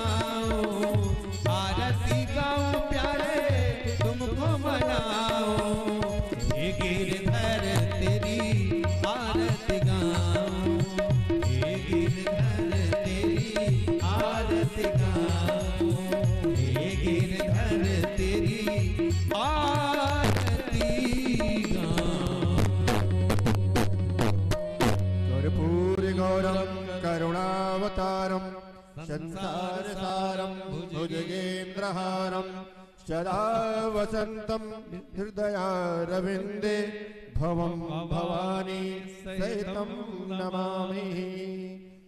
आचमन कराएंगे। ओम जलेन शीतलीकरणः पुष्पै देवाधिवन्दनम् आरोग्यार्थारार्थिक्यं समर्पयामि। ओम शीतले तु जगन्मातः शीतले तु जगत्पितः शीतले तु जगद्धात्री शीतलायै नमो नमः। सभी लोग हाथ जोड़ करके भगवान से याचना करेंगे, प्रार्थना करेंगे। जरूर हम लोगों से त्रुटियां हुई होंगी, जरूर हमसे गलतियां हुई होंगी। प्रभु आपका भाव, हमारा मन भाव किसी भी रूप में इस स्थान पे न रुक पाया हो, कथा में हम सम्मिलित न हो पाए हो, भाव सहित ना सुन पाए हो, तो प्रभु आप मुझे क्षमा करिएगा। आपसे बड़ा क्षमा करने वाला कौन हो सकता है। बार बार भगवान से निवेदन करिएगा। मंत्र पुष्पांजलि करेंगे हम लोग। आवाहनम न जानामि तब अर्चनम पूजां च न जानामि क्षम्यतां परमेश्वरः। मंत्रहीनं क्रियाहीनं भक्तिहीनं जनार्दनः यत् पूजितं मया देवः परिपूर्णं तदस्मि मे। यदि अक्षरपदभ्रष्टं मात्राहीनं यद् भवेत् तत्सर्वं क्षम्यतां देवः प्रसीद परमेश्वरः। नानासुगन्धिपुष्पाणि यथा कालोऽधि भवानि च पुष्पाञ्जलिर्मया दत्त्वा गृहाण परमेश्वरः। त्वमेव माता च पिता त्वमेव बन्धु च सखा त्वमेव विद्या द्रविणं त्वमेव सर्वं मम देवदेवः त्वमेव सर्वं मम देवदेवः। बोली राधा रानी की, कृष्ण भगवान की, शिव शंकर भगवान की जय, हनुमान जी महाराज की, सूत जी महाराज की, गुरुदेव जी महाराज की धर्म की, अधर्म का विनाश हो, प्राणियों में सद्भावना हो, विश्व का कल्याण हो, विश्व का गौ माता की, गौ माता की, भारत माता की, भारत माता की जय। जय श्री राधे श्याम, जय जय श्री राधे श्याम, जय जय श्री राधे श्याम। हर हर हर महादेव। विश्वनाथ की जय। अभी स्थान पर एक परिक्रमा घूम लीजिए। उल्टा नहीं, माता जी देखो उल्टा घूम रही है। अपने दाहिने बताइए, घूमना मतलब घड़ी जैसे चलती है। घड़ी कैसे चलती है? समय को आगे बढ़ाना है, पीछे थोड़े लाना। उल्टा बिल्कुल नहीं। अपने हाथ के दाहिने से। हाँ हाँ हाँ। हम कल भगवान की कथा में भगवान शिव जी का विवाह देखेंगे और झांकी के माध्यम से कराएंगे, लेकिन कथा के पश्चात आसपास सभी लोगों से अनुरोध करिए, भाई कथा बड़ी सुंदर हो रही है, सुंदर स्थान पे हो रही है, और हम सब लोग जो श्रोता हैं हम भी सुंदर हैं। जो श्रोता हैं हम भी सुंदर हैं। अपना भी बखान करिएगा, करेंगे ना? अपना भी बखान करिएगा। हम लोग भी बड़े सुंदर हैं, बहुत सुंदर से बैठकर सुनते हैं। तो कल कथा में सभी लोगों को, आसपास के लोगों को जरूर बताइए कि आज भगवान शिव जी का विवाह है, और विवाह में हम लोग अवश्य शामिल होंगे। सुखदेव जी का जन्म होगा। जो सुखदेव इस भागवत को कहेंगे, भगवान का जन्म कराएंगे। तो हमारे सुखदेव जी तो मंच पर बैठे हुए हैं, लेकिन कल सुखदेव जी का हम जन्म फिर कराएंगे। ये भी पैदा होते हैं हर कथा में। तो कोशिश करिएगा सभी लोग अपने आसपास के लोगों को लाने के लिए। सुंदर सी झांकी आएगी, और विशेष ये कथा श्री श्रीवास्तव जी के यहाँ हो रही है। गया उपरांत मोक्ष प्रदायिनी कथा है जो हम लोग श्रवण कर रहे हैं। भागवत कथा, राम कथा के लिए अगर आपको कभी करनी करानी है तो आप जरूर संपर्क कर लें। बाकी ज्योतिष संबंधित, ग्रह दोष संबंधित आदि कोई भी जानकारी चाहिए तो आप हमसे जरूर मिलें। हम यहाँ उपलब्ध रहते हैं और ये कथा लाइव भी चल रही है यूट्यूब पर। संदीप और धर्म टीवी पर भी लाइव चल रही है। संदीप पांडे जी के नाम से आप यूट्यूब में खोलेंगे तो ये कथा की लाइव आपको प्राप्त हो जाएगी, घर बैठे भी सुन सकते हैं। और धर्म टीवी पर भी चल रही है, फेसबुक पर भी लाइव चल रहा है, इंस्टाग्राम पे भी लाइव चल रही है। संदीप जी पांडे जी के नाम से चैनल है, महाराज जी के नाम से, और वहां वो लाइव चल रही है। आप लोग अवश्य सुने, जो लोग नहीं आ सकते हैं वो घर पे बैठ कर सुन सकते हैं। उस कथा को लाइक भी करना चाहिए, चैनल को सब्सक्राइब भी करें। कल सुंदर सी कथा होगी, प्रतिदिन ये कथा आनंद देते जा रही है, बढ़ाती जा रही है। तो कल की कथा बड़ी सुंदर है और श्रवण करने के लिए हम लोग समय से जरूर आवें, क्योंकि कथा आज समय से शुरू हो गई थी, कल भी समय से ही शुरू होगी। तो जब भी कोई विशेष बात हो, आप कथा श्रवण करने के लिए, राम कथा, शिव कथा, भागवत कथा, देवी महापुराण, ये सारी कथाएं हम लोग भगवान की कृपा से, माता रानी की कृपा से इस मंच से होती हैं।